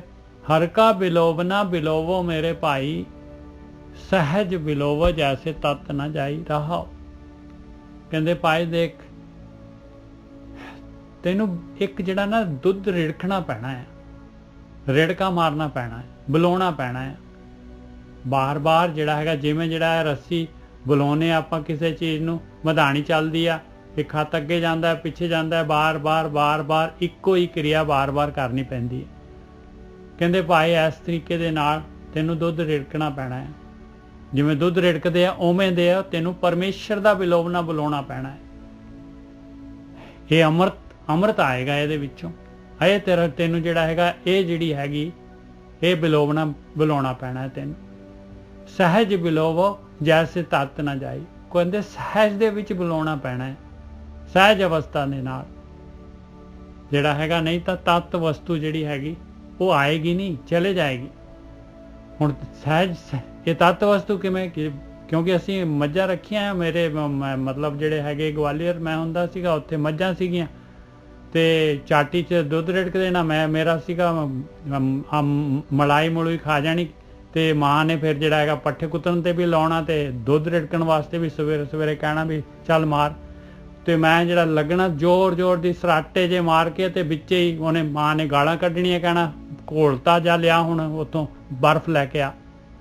ਤਤ ਵਸਤੂ ਕਹਿੰਦੇ ਚਲੀ ਗਈ। ਕਹਿੰਦੇ ਇਸ ਤਰੀਕੇ ਦੇ ਨਾਲ ਕਹਿੰਦੇ ਸਹਿਜ ਬਿਲੋਵੋ ਜੈਸੇ ਤਤ ਨਾ ਜਾਏ। ਕਹਿੰਦੇ ਸਹਿਜ ਅਵਸਥਾ ਦੇ ਨਾਲ ਧਿਆਨ ਸਿਮਰਨ ਕਰ ਕਿ ਤਤ ਵਸਤੂ ਮੱਖਣ ਜਿਹੜਾ ਹੈਗਾ, ਅੰਮ੍ਰਿਤ ਜਿਹੜਾ ਹੈਗਾ ਉਹ ਕਿਤੇ ਤੈਨੂੰ ਮਿਲੇ ਨਾ, ਉਹ ਅੰਮ੍ਰਿਤ ਦੀ ਪ੍ਰਾਪਤੀ ਕਰਨੀ ਹੈ। ਇਸ ਕਰਕੇ ਬਹੁਤ ਚੌਕਸੀ ਜਿਹੜਾ ਹੈਗਾ, ਪ੍ਰਭ ਕੀ ਉਸਤਤ ਕਰੋ ਸੰਤ ਮੀਤ, ਸਾਵਧਾਨ ਏਕਾਗਰ ਚੀਤ। ਹਾਂਜੀ ਗੋਰਖੀ ਸਾਹਿਬ। ਹਾਂਜੀ ਜੀ ਸਾਹਿਬ ਪਹਿਲੀ ਤੋਂ ਬੋਲ ਦੋ। ਸਨਕ ਸਨੰਦ ਅੰਤ ਨਹੀਂ ਪਾਇਆ, ਵੇਦ ਪੜੇ ਪੜ ਬ੍ਰਹਮੇ ਜਨਮ ਗਵਾਇਆ। ਇਹ ਬ੍ਰਹਮਾ ਦੇ ਪੁੱਤਰ, ਹਾਂਜੀ 4 ਪੁੱਤਰ ਸੀਗੇ, 2 ਦਾ ਨਾਮ ਲਿਖਿਆ ਹੋਇਆ, ਸਨੰਤ ਕੁਮਾਰ ਵੀ ਹੈਗਾ ਇੱਕ, ਇਸ ਤਰ੍ਹਾਂ ਦੇ 4 ਪੁੱਤਰ ਹੈਗੇ। ਹਾਂਜੀ ਸਾਧ ਸੰਗਤ ਜੀ, ਇਹ ਨਾ ਬ੍ਰਹਮਾ ਜਿਹੜਾ ਹੋਇਆ ਨਾ, ਉਹਦੇ 2 ਮੁੰਡੇ ਸੀ, 4 ਜਿਹੜੇ ਦੋਵਾਂ ਦਾ ਨਾਮ ਲਿਖਿਆ, ਵੈਸੇ 4 ਹੀ, ਪਰ ਦੋਵਾਂ ਦਾ ਨਾਮ ਲਿਖਿਆ, ਇੱਕ ਸਨਕ ਤੇ ਇੱਕ ਸਨੰਦਾ ਸੀ। ਹਾਂ, ਤੇ ਇਹਨਾਂ ਨੇ ਕੀਤਾ ਕਿ ਬ੍ਰਹਮ ਦੇ ਵਿੱਚ ਖੋਜ ਕਰਨ ਦੀ ਕੋਸ਼ਿਸ਼ ਕੀਤੀ ਆ, ਪਰ ਬ੍ਰਹਮ ਤੇ ਇਹ ਐਂਡਲੈਸ ਆ, ਐਂਡ ਨਹੀਂ ਹੈਗਾ, ਨਾ ਤੇ ਸ਼ੁਰੂ ਹੁੰਦਾ ਨਾ ਖਤਮ ਹੁੰਦਾ ਹੈ। ਅਸਲ ਦੇ ਵਿੱਚ ਜਿਹੜਾ ਬ੍ਰਹਮ ਹੈ ਨਾ, ਇਹ ਸਾਧ ਸੰਗਤ ਜੀ, ਇਹ ਪ੍ਰਮਾਤਮਾ ਦਾ ਸੁਪਨਾ ਵਾ। ਇਹ ਇੱਕ ਜਿੱਦਾਂ ਸਾਡਾ ਸੁਪਨਾ ਹੁੰਦਾ ਨਾ, ਦੇਖੋ ਸਾਡਾ ਸੁਪਨਾ ਵੇਖਿਆ ਨੀ ਤੁਸੀਂ, ਸਾਡੇ ਸੁਪਨੇ ਦੇ ਵਿੱਚ ਰਾਤੀ ਪਤਾ ਨੀ ਕਿੱਥੋਂ ਸਭ ਕੁਝ ਆ ਜਾਂਦਾ, ਕਿੱਦਾਂ ਟ੍ਰੇਨਾਂ, ਕਿੱਦਾਂ ਜਹਾਜ਼, ਕਿੱਦਾਂ ਬਿਲਡਿੰਗਾਂ, ਸਾਰੇ ਕਰੈਕਟਰ। ਪਰ ਸੁਪਨੇ ਦੇ ਵਿੱਚ ਲੱਗਦਾ ਥੋੜੀ ਉਹ ਸੁਪਨਾ ਹੈ, ਉਹ ਤਾਂ ਲੱਗਦਾ ਅਸਲੀ ਹੈ। ਆਪਾਂ ਦਾ ਸਰੀਰ ਪੂਰਾ ਹਿਲਦਾ ਅੰਦਰੋਂ, ਸੁੱਤੇ ਪਏ ਹੀ ਆਪਾਂ ਕਿਤੇ ਸੱਜੇ ਕਿਤੇ ਖੱਬੇ, ਜੋ ਆਪਾਂ ਉੱਥੇ ਕਰ ਰਹੇ ਹਾਂ ਸੋ ਆਪਣਾ ਸਰੀਰ ਕਰ ਰਿਹਾ। ਉਸ ਟਾਈਮ ਤੇ ਉਹ ਸੁਪਨਾ ਸੱਚਾ ਵਾ, ਇਹ ਸੰਸਾਰ ਝੂਠਾ ਵਾ। ਜਦੋਂ ਆਪਾਂ ਉੱਠ ਜਾਂਦੇ ਹਾਂ ਸਵੇਰੇ ਤੇ ਫਿਰ ਸਾਨੂੰ ਹੋਸ਼ ਆਉਂਦੀ ਹੈ ਕਿ ਦੰਦ ਦੁੰਦ ਤੇ ਲੱਗਦਾ ਸੁਪਨੇ ਜਿਹੜੇ ਟੁੱਟ ਗਏ ਆ, ਇਹ ਦੰਦ ਤੇ ਉੱਥੇ ਹੀ ਆ, ਇਹ ਫਿਰ ਸੁਪਨਾ, ਫਿਰ ਉਹ ਸੁਪਨਾ ਝੂਠਾ ਹੋ ਜਾਂਦਾ। ਹਰ ਦਿਨ ਇਸੇ ਤਰ੍ਹਾਂ ਹੀ ਜੀਵਨ ਬੀਤਦਾ। ਇਹ ਜਦੋਂ ਅਸੀਂ ਸੌਂਦੇ ਹਾਂ ਤੇ ਇਹ ਜਗਤ ਜਿਹੜਾ ਜਾਗਰਤ ਅਵਸਥਾ ਝੂਠੀ ਹੋ ਜਾਂਦੀ ਹੈ, ਸੁਪਨਾ ਸੱਚਾ ਹੋ ਜਾਂਦਾ। ਜਦੋਂ ਅਸੀਂ ਉੱਠ ਜਾਂਦੇ ਹਾਂ ਫਿਰ ਉਹ ਸੁਪਨਾ ਝੂਠਾ ਹੋ ਜਾਂਦਾ ਹੈ ਤੇ ਜਾਗਰਤ ਸੱਚਾ ਹੋ ਜਾਂਦਾ। ਦੋਨੋਂ ਹੀ ਸੇਮ ਆ, ਕੋਈ ਫਰਕ ਨਹੀਂ ਹੈਗਾ, ਦੋਨੋਂ ਆਪੋ ਆਪਣੀ ਪਾਵਰ ਰੱਖਦੇ ਨੇ। ਪਰ ਇਹ ਕਹਿੰਦੇ ਸਨਕ ਤੇ ਸੁਨੰਦਾ ਹੀ ਇਹਨਾਂ ਨੇ ਕੋਸ਼ਿਸ਼ ਕੀਤੀ ਤੇ ਪਰੰਤੂ ਕੋਈ ਨਹੀਂ ਲੱਭਿਆ, ਕਿਉਂਕਿ ਪ੍ਰਮਾਤਮਾ ਦੇ ਬਾਰੇ ਦੱਸਿਆ ਨਹੀਂ ਜਾ ਸਕਦਾ ਹੈ, ਉਹ ਬਹੁਤ ਵੱਡੀ ਸ਼ਕਤੀ ਹੈ। ਆਪ ਜਸਟ ਸੋਚੋ, ਇਸ ਬ੍ਰਹਿਮੰਡ ਦੇ ਅੰਦਰ ਇਹ ਜਿਹੜੀ ਧਰਤੀ ਆ ਇੱਕ ਰੇਤਾ ਦੇ ਕਣ ਤੋਂ ਛੋਟੀ ਜੀ, ਤੇ ਉਸ ਤੁਸੀਂ ਤੇ ਮੈਂ ਬਾਕੀ ਹੋਰ ਜਿੰਨੇ ਵੀ ਲੋਕ ਹੈਗੇ ਆ, ਸਾਡੀ ਬੁੱਧੀ ਕੀ ਕਰ ਲੂਗੀ? ਲੱਭ ਸਕਦੀ ਉਹਦੇ ਬਾਰੇ? ਨਹੀਂ, ਬਹੁਤ ਮੁਸ਼ਕਲ, ਬਹੁਤ ਪਾਵਰਫੁਲ ਚੀਜ਼ ਹੈ। ਉਹਦੇ ਬਾਰੇ ਤੇ ਦੱਸਣਾ ਕਿ ਸੋਚਣਾ ਵੀ ਬੜੀ ਵੱਡੀ ਗੱਲ, ਅਸੀਂ ਸੋਚ ਵੀ ਨਹੀਂ ਸਕਦੇ। ਇਸੇ ਕਰਕੇ ਬਾਣੀ 'ਚ ਵੇਖਿਆ ਨੀ, ਅਸੰਖ ਲਿਖਿਆ ਉਹਨਾਂ ਨੇ, ਉਹ ਕਹਿੰਦੇ ਗਿਣਤੀ ਤੋਂ ਪਰੇ। ਦੇਖੋ, ਅਸੰਖ ਚੋਰ ਹਰਾਮ ਖੋਰ, ਅਸੰਖ ਗਲ ਵੱਡ ਹੱਤਿਆ ਕਮਾਏ, ਬਾਣੀ 'ਚ ਲਿਖਿਆ ਅਸੰਖ ਚੋਰ ਨੇ, ਹਰਾਮ ਖੋਰ ਨੇ, ਅਸੰਖ ਗਲ ਨੇ, ਕੋਈ ਗਿਣਤੀ ਨਹੀਂ ਹੈਗੀ, ਅਣਗਿਣਤ। ਇਸੇ ਕਰਕੇ ਬਾਣੀ ਵਿੱਚ ਵੱਡੇ ਅੱਖਰ ਵਰਤੇ ਗਏ ਨੇ ਕਿ ਪ੍ਰਮਾਤਮਾ ਦੇ ਬਾਰੇ ਅੰਦਾਜ਼ਾ ਲਾਉਣਾ ਵੀ ਬੇਵਕੂਫੀ ਆ। ਹਾਂਜੀ ਨਜਰ ਸਾਹਿਬ, ਅਗਲੀ ਤੁਕ ਬੋਲੋ। ਵੇਦ ਪੜ੍ਹੇ ਪੜ੍ਹ ਬ੍ਰਹਮੇ ਜਨਮ ਗਵਾਇਆ। ਗਿਆਨ ਨੂੰ ਪੜ੍ਹ ਕੇ, ਵੇਦਾਂ ਨੂੰ ਪੜ੍ਹ ਕੇ ਬ੍ਰਹਮੇ ਨੇ ਜਿਹੜਾ ਹੈਗਾ ਖਾਲੀ ਗਿਆਨ ਦੇ ਵਾਸਤੇ, ਗਿਆਨ ਦੇ ਵਿੱਚ ਜਿਹੜਾ ਹੈ ਮਾਲਕ ਨੂੰ ਲੱਭਣ ਦੀ ਕੋਸ਼ਿਸ਼ ਕੀਤੀ ਔਰ ਆਪਣਾ ਜਨਮ ਮਨੁੱਖੀ ਗਵਾ ਲਿਆ ਉਹਨੇ, ਬ੍ਰਹਮੇ ਨੇ। ਹੁਣ ਸਾਧ ਸੰਗਤ ਜੀ, ਦੋ ਚੀਜ਼ਾਂ ਹੁੰਦੀਆਂ ਨੇ ਸਾਡੇ ਜੀਵਨ ਦੇ ਵਿੱਚ, ਇਹ ਦੋਨਾਂ ਦੇ ਉੱਤੇ ਸਾਡਾ ਜੀਵਨ ਚੱਲਦਾ ਹੈ। ਇੱਕ ਨੂੰ ਗਿਆਨ ਕਹਿੰਦੇ, ਇੱਕ ਨੂੰ ਅਗਿਆਨ ਕਹਿੰਦੇ। ਜੇਕਰ ਆਪਾਂ ਇਕੱਲਾ ਕਿਤਾਬੀ ਗਿਆਨ ਪੜ੍ਹਿਆ ਔਰ ਜੀਵਨ ਸਾਡਾ ਉੱਚਾ ਹੀ ਨਾ ਹੋਇਆ, ਉਹ ਵੀ ਅਗਿਆਨ 'ਚ ਗਿਣਿਆ ਜਾਣਾ। ਨਿਜਰ ਸਾਹਿਬ, ਹਾਂ ਬਿਲਕੁਲ ਸਹੀ ਹੈ, ਉਹ ਨਹੀਂ ਕੋਈ ਗਿਆਨ ਹੈਗਾ, ਕਿਉਂਕਿ ਬਾਣੀ ਤੇ ਕਹਿੰਦੀ ਆ ਅਵਰ ਉਪਦੇਸ਼ੇ ਆਪ ਨਾ ਕਰੇ, ਆਵਤ ਜਾਵਤ ਜਨਮੇ ਮਾਰੇ। ਜੇ ਤੂੰ ਅਵਰ ਉਪਦੇਸ਼ ਕਰ ਰਿਹਾ ਨਾ, ਅਰੇ ਸੰਤ ਬਣ ਕੇ ਫੀਲਿੰਗ ਲੈ ਰਿਹਾ, ਕੁਰਸੀ ਦੇ ਉੱਤੇ ਬੈਠਿਆ, ਇਹਦਾ ਕੋਈ ਫਾਇਦਾ ਨਹੀਂ ਹੈਗਾ। ਤੂੰ ਖੁਦ ਨਹੀਂ ਕਰ ਰਿਹਾ, ਪੰਗਾ ਵਾ, ਕਿਉਂਕਿ ਤੇਰੇ ਕੋਲ ਹੈ ਹੀ ਨਹੀਂ ਆ, ਦੇ ਕੀ ਦਿਆ ਲੋਕਾਂ ਨੂੰ? ਜਿਹੜੀ ਚੀਜ਼ ਤੇਰੇ ਕੋਲ ਹੈਗੀ ਨਹੀਂ ਹੈ, ਕਿੱਥੋਂ ਦੇ ਦੇਂਗਾ ਲੋਕਾਂ ਨੂੰ? ਤੇਰੇ ਕੋਲ ਹੋਣੀ ਚਾਹੀਦੀ ਹੈ ਨਾ ਜਰ ਸਾਹਿਬ, ਪਰ ਤੇਰੇ ਕੋਲ ਤੇ ਹੈਗੀ ਨਹੀਂ। ਪਰਮਾਤਮਾ ਦਾ ਸ਼ਰੀਕ ਬਣ ਗਿਆ ਤੂੰ। ਕਹਿੰਦੇ ਕਿ ਤੂੰ ਆਵੇਂਗਾ ਤੇ ਜਾਵੇਂਗਾ, ਇਸ ਸੰਸਾਰ ਦੇ ਉੱਤੇ ਤੂੰ ਉਸੇ ਤਰ੍ਹਾਂ ਹੀ ਮਰੇਂਗਾ ਜਿੱਦਾਂ ਇੱਕ ਸਧਾਰਨ ਇਨਸਾਨ ਮਰਦਾ ਹੈ। ਬੇਸ਼ੱਕ ਲੱਖਾਂ ਕਰੋੜਾਂ ਲੋਕ ਤੈਨੂੰ ਫੋਲੋ ਕਰ ਰਹੇ ਨੇ, ਪਰ ਤੂੰ ਉਹ ਲੋਕਾਂ ਨੂੰ ਉਪਦੇਸ਼ ਕਰ ਰਿਹਾ, ਪਰ ਤੂੰ ਖੁਦ ਨਹੀਂ ਕਰ ਰਿਹਾ। ਪਰ ਜੇ ਤੂੰ ਖੁਦ ਹੀ ਨਹੀਂ ਪੜ੍ਹਿਆ, ਹੁਣ ਇੱਕ ਪ੍ਰੋਫੈਸਰ ਆ, ਉਹਨੂੰ ਸਬਜੈਕਟ ਦੇ ਬਾਰੇ ਆਪ ਨਹੀਂ ਪਤਾ ਤੇ ਕਿਸ ਨੂੰ ਕੀ ਪੜਾਊਗਾ? ਨਜਰ ਸਾਹਿਬ, ਬਿਲਕੁਲ। ਉਸ ਕਰਕੇ ਫਿਰ ਕਹਿੰਦਾ ਤੂੰ ਵੀ ਆਵੇਂ ਜਾਵੇਂਗਾ, ਮਰੇਗਾ ਤੇ ਦੂਜਿਆਂ ਨੂੰ ਨਾਲ ਲੈ ਕੇ ਜਾਵੇਂਗਾ ਜਿਹੜੇ ਤੇਰੇ ਮਗਰ ਤੁਰੇ ਫਿਰਦੇ ਆ। ਹਾਂਜੀ ਨਜਰ ਸਾਹਿਬ, ਕਹਿੰਦੇ ਹਰ ਕਾ ਬਿਲੋਵ ਨਾ ਬਿਲੋਵੋ ਮੇਰੇ ਭਾਈ, ਸਹਿਜ ਬਿਲੋਵੋ ਜੈਸੇ ਤਤ ਨਾ ਜਾਈ। ਕਹਿੰਦੇ ਪਰਮੇਸ਼ਰ ਦਾ ਨਾਮ ਦਾ ਬਿਲੋਵਨਾ ਬਿਲੋ, ਇੱਕ ਜਿਹੜਾ ਹੈਗਾ ਰਿੜਕ ਆਪਣੇ ਅੰਦਰ। ਹੁਣ ਅੱਗੇ ਦੱਸਣਗੇ ਕਿਵੇਂ ਰਿੜਕਣਾ ਹੈ, ਅਗਲੀ ਤੁਕ ਵੀ ਨਾਲ ਲੈ ਲੈਨੇ ਆਪਾਂ। ਹਰ ਕਾ ਬਿਲੋਵ ਨਾ ਬਿਲੋਵੋ ਮੇਰੇ ਭਾਈ, ਸਹਿਜ ਬਿਲੋਵੋ ਜੈਸੇ ਤਤ ਨਾ ਜਾਈ। ਕਹਿੰਦੇ ਸਹਿਜ ਦੇ ਨਾਲ ਇਹ ਕੰਮ ਕਰ, ਸਹਿਜ, ਕਾਲੀ ਨਾ ਵਗ ਤੇ ਨਾ ਇਹਦੇ ਚ ਢਿਲੇ ਪਾ, ਲਗਾਤਾਰ ਰੈਗੂਲਰ ਇਹ ਕੰਮ ਕਰ ਰਹਾਓ। ਤਨ ਕਰ ਮਟਕੀ ਮਨ ਮਾਹੇ ਬਿਲੋਈ। ਕਹਿੰਦੇ ਤਾਨਿਆ ਸਰੀਰ ਹੈਗਾ ਤੇਰਾ, ਇਹਦੇ ਅੰਦਰ ਹੀ ਜਿਹੜਾ ਬਿਲਾਉਣਾ ਹੈ, ਮਟਕੀ ਹੈਗੀ ਤਨ, ਤੇ ਮਨ ਮਾਹੇ ਬਿਲੋਈ, ਮਨ ਲੱਗਣਾ ਚਾਹੀਦਾ ਨਾਲ, ਤੇਰੀ ਸੁਰਤ ਜਿਹੜੀ ਹੈਗੀ ਨਾਲ ਚੱਲਣੀ ਚਾਹੀਦੀ ਆ। ਜੇ ਮਨ ਕਿਤੇ ਹੋਰ ਘੁੰਮ ਰਿਹਾ ਹੈ ਸੁਰਤ ਦੇ ਦੁਆਰਾ, ਫਿਰ ਕਹਿੰਦੇ ਨਹੀਂ ਬਿਲੋਇਆ ਜਾਣਾ ਭਾਈ, ਫਿਰ ਰੇੜਕਾ ਵੱਜਣਾ ਹੀ ਨਹੀਂ ਹੈਗਾ। ਤਨ ਕਰ ਮਟਕੀ ਮਨ ਮਾਹੇ ਬਿਲੋਈ, ਇਸ ਮਟਕੀ में ਸ਼ਬਦ ਸੰਜੋਈ। ਕਹਿੰਦੇ ਰੇੜਕਾ ਕਿਹਨੂੰ ਮਾਰਨਾ ਹੈ? ਕਹਿੰਦੇ ਸ਼ਬਦ ਨੂੰ ਮਾਰਨਾ ਹੈ, ਸੁਰਤ ਨੇ ਮਾਰਨਾ ਹੈ। ਸੁਰਤ ਸ਼ਬਦ ਦੇ ਦੁਆਰਾ ਜਿਹੜਾ ਹੈਗਾ ਇਹ ਧਿਆਨ ਸਿਮਰਨ ਹੋਣਾ ਹੈ। ਇਹ ਸੁਰਤ ਸ਼ਬਦ ਦੀ ਖੇਡ ਹੈਗੀ। ਸ਼ਬਦ ਗੁਰੂ, ਸੁਰਤ ਧੁਨ ਚੇਲਾ। तन कर मटकी मन माहे बिलोई, इस मटकी में शब्द संजोई। हाँ जी वीर जी। हाँ जी ठीक है साध संगत जी। इतने फिर कबीर जी आपको ये समझा रहे ने सहज बिलो। पहले कहते हैं कि हर का बिलोवना बिलोवो मेरे भाई। कहते कि तू जिंदगी दे विच ना तेरी जिंदगी दी जिहड़ी मेन प्राप्ति है वो हार है। ते उस चीज नूं तू अपने जीवन च ध्यान रख, क्योंकि जब तक तेनू पता नहीं मंजिल की है ते तू पहुंचना किदां। पहला पता तो होवे ना नजे साहब टारगेट सैट करिए फिर ही तो ਆਪਾਂ ਉੱਤੇ ਪਹੁੰਚਾਂਗੇ। बिल्कुल। ਹੁਣ ਆਪਾਂ ਬਿਲਡਿੰਗ ਬਣਾਉਣੀ ਹੈ 7 ਮੰਜ਼ਿਲਾਂ 6 ਮੰਜ਼ਿਲਾਂ। ਹੁਣ ਦੁਬਈ ਵਾਲਿਆਂ ਨੇ ਬੁਰਜ ਖਲੀਫਾ ਬਣਾਇਆ, ਉਹਨੂੰ ਪਤਾ ਹੀ ਨਾ ਉੱਚਾ ਬਣਾਉਣਾ। ਫਿਰ ਉਹਨਾਂ ਨੇ ਉਸ ਤੇ ਤਿਆਰੀ ਕੀਤੀ, ਫਿਰ ਕੰਪਨੀਆਂ ਹਾਇਰ ਕੀਤੀਆਂ, ਫਿਰ ਉਹਨੂੰ ਪੈਸੇ ਦਿੱਤੇ, ਇੱਕ ਸਮਾਂ ਆਇਆ ਉਹ ਬੁਰਜ ਖਲੀਫਾ ਖੜਾ ਹੋ ਗਿਆ। ਹੁਣ ਜੇ ਅਸੀਂ ਸੋਚਾਂਗੇ ਪਰਮ ਜੀਵਨ ਦੀ ਪ੍ਰਾਪਤੀ ਕਰਨੀ ਆ ਤੇ ਫੇਰ ਹੀ ਤੇ ਸਾਨੂੰ ਪਤਾ ਲੱਗੂਗਾ ਨਾ। ਜਦੋਂ ਇੰਨਾ ਸੋਚ ਲਿਆ ਕਿ ਪਰਮ ਜੀਵਨ ਦੀ ਪ੍ਰਾਪਤੀ ਕਰਨੀ ਆ, ਇੱਕ ਇਹਨਾਂ ਲਫ਼ਜ਼ ਬਹੁਤਾ ਜ਼ਿਆਦਾ ਦੂਰ ਜਾਣ ਦੀ ਲੋੜ ਨਹੀਂ ਆ। ਉਸ ਤੋਂ ਬਾਅਦ ਫਿਰ ਤੁਹਾਡੇ ਕੋਲ ਗਿਆਨ ਤੇ ਅਗਿਆਨ ਹੈ। ਤੁਸੀਂ ਗਿਆਨ ਦਾ ਪੱਲਾ ਫੜ ਲੈਣਾ ਹੈ, ਅਗਿਆਨ ਦਾ ਪੱਲਾ ਛੱਡ ਦੇਣਾ, ਆਪਣੇ ਆਪ ਹੀ ਤੁਸੀਂ ਇੱਥੇ ਪਹੁੰਚ ਜਾਣਾ। ਨਿੱਜਰ ਸਾਹਿਬ ਬਿਲਕੁਲ। ਦੂਜਾ ਤੇ ਪਰੇ ਪੱਲਾ ਫੜ ਲੈਣਾ ਤੇ ਪੜਨਾ ਬੜਾ ਫਰਕ ਜੇ। ਪੱਲਾ ਗਿਆਨ ਦਾ ਫੜ ਲੈਣਾ ਮਤਲਬ ਜੀਵਨ ਨੂੰ ਉਦਾਂ ਦਾ ਬਣਾ ਲੈਣਾ। ਪੜਨ ਦੇ ਨਾਲ ਕੁਛ ਨਹੀਂ ਹੁੰਦਾ ਜੀ। ਉਹ ਕਹਿੰਦੇ ਪੜੇ ਲਿਖੇ ਨਹੀਂ ਕੁਛ ਹੋਣਾ। ਪੜਿਆ ਤੇ ਲਿਖਿਆ ਉਹਦਾ ਤੇ ਮੁੱਲ ਹੀ ਕੋਈ ਨਹੀਂ, ਉਹ ਤੇ ਤੂੰ ਬੁੱਧੀ ਦੇ ਨਾਲ ਕੀਤਾ। ਤੇ ਜਦ ਤੱਕ ਇਹ ਜੀਵਨ ਹੈ, ਨਿੱਜਰ ਸਾਹਿਬ ਕਹਿੰਦੇ ਹੁੰਦੇ ਆ ਕਿ ਖੇਤ ਸਰੀਰ ਜੋ ਬੀਜੀਏ ਸੋ ਅੰਤ ਖਲੋਇਆ ਆਏ। ਇੱਥੇ ਬੀਜਣਾ ਪੈਣਾ ਤੈਨੂੰ ਆਪਣੇ ਜੋ ਬੀਜੇਂਗੇ ਉਹਨੇ ਉਗਣਾ ਹੀ, ਹੋਰ ਨਹੀਂ ਕਿਸੇ ਨੇ ਉਗਣਾ। ਹਾਂਜੀ ਨਿੱਜਰ ਸਾਹਿਬ ਅੱਗੇ ਬੋਲੀ। ਹਾਂਜੀ। ਤਨ ਕਰ ਮਟਕੀ ਮਨ ਮਾਹੇ ਬਿਲੋਈ। ਕਹਿੰਦੇ ਤਨ ਨੂੰ ਮਟਕੀ ਬਣਾ, ਤੇਰੇ ਅੰਦਰ ਆ ਸਾਰੀ ਕਾਰਵਾਈ ਅੰਦਰ ਦੀ ਹੋਣੀ ਆ, ਅੰਦਰ ਵੜਨਾ ਹੈ ਤੂੰ। ਔਰ ਮਨ ਨੇ ਬੁਲਾਉਣਾ ਹੈ ਭਾਈ, ਮਨ ਜਿਹੜਾ ਸੁਰਤ ਨੇ ਬੁਲਾਉਣਾ ਹੈਗਾ। ਤਨ ਕਰ ਮਟਕੀ ਮਨ ਮਾਹੇ ਬਿਲੋਈ, ਇਸ ਮਟਕੀ ਮੈਂ ਸ਼ਬਦ ਸੰਜੋਈ। ਕਹਿੰਦੇ ਸ਼ਬਦ ਦੇ ਨਾਲ ਜਿਹੜਾ ਹੈਗਾ ਇਹ ਬੁਲਾਉਣਾ ਜਾਣਾ ਹੈ। ਸੁਰਤ ਸ਼ਬਦ ਦੀ ਖੇਡ ਆ, ਤੇਰੀ ਸੁਰਤ ਨੇ ਸ਼ਬਦ ਦੇ ਵਿੱਚ ਟੰਗਣਾ ਹੈ ਭਾਈ। ਤਨ ਕਰ ਮਟਕੀ ਮਨ ਮਾਹੇ ਬਿਲੋਈ, ਇਸ ਮਟਕੀ ਮੈਂ ਸ਼ਬਦ ਸੰਜੋਈ। ਹਰ ਕਾ ਬਿਲੋਵਨਾ ਮਨ ਕਾ ਵਿਚਾਰਾ। ਕਹਿੰਦੇ ਇਹ ਪਰਮੇਸ਼ਰ ਦਾ ਬਿਲੋਵਨਾ ਜਿਹੜਾ ਹੈਗਾ, ਇਹ ਰੇੜਕਾ ਜਿਹੜਾ ਹੈਗਾ ਮਨ ਨੂੰ ਸੁਰਤ ਨੂੰ ਕੰਟਰੋਲ ਕਰਨਾ ਹੈ। ਮਨ ਨੇ ਸੁਰਤ ਨੇ ਜਿਹੜਾ ਹੈਗਾ ਉਹਦੇ ਵਿੱਚ ਸ਼ਬਦ ਦੇ ਨਾਲ ਲੱਗਣਾ ਆ, ਤਾਂ ਇਹ ਬਿਲੋਵਨਾ ਬੁਲਾਇਆ ਜਾਣਾ। ਤੇਰਾ ਮਨ ਕਿਤੇ ਹੋਰ ਫੀਲਿੰਗ ਲੈ ਰਿਹਾ, ਵਿਚਾਰ ਲੈ ਰਿਹਾ ਹੈ ਤੇ ਗੱਲ ਨਹੀਂ ਬਣਨੀ ਪਾਈ।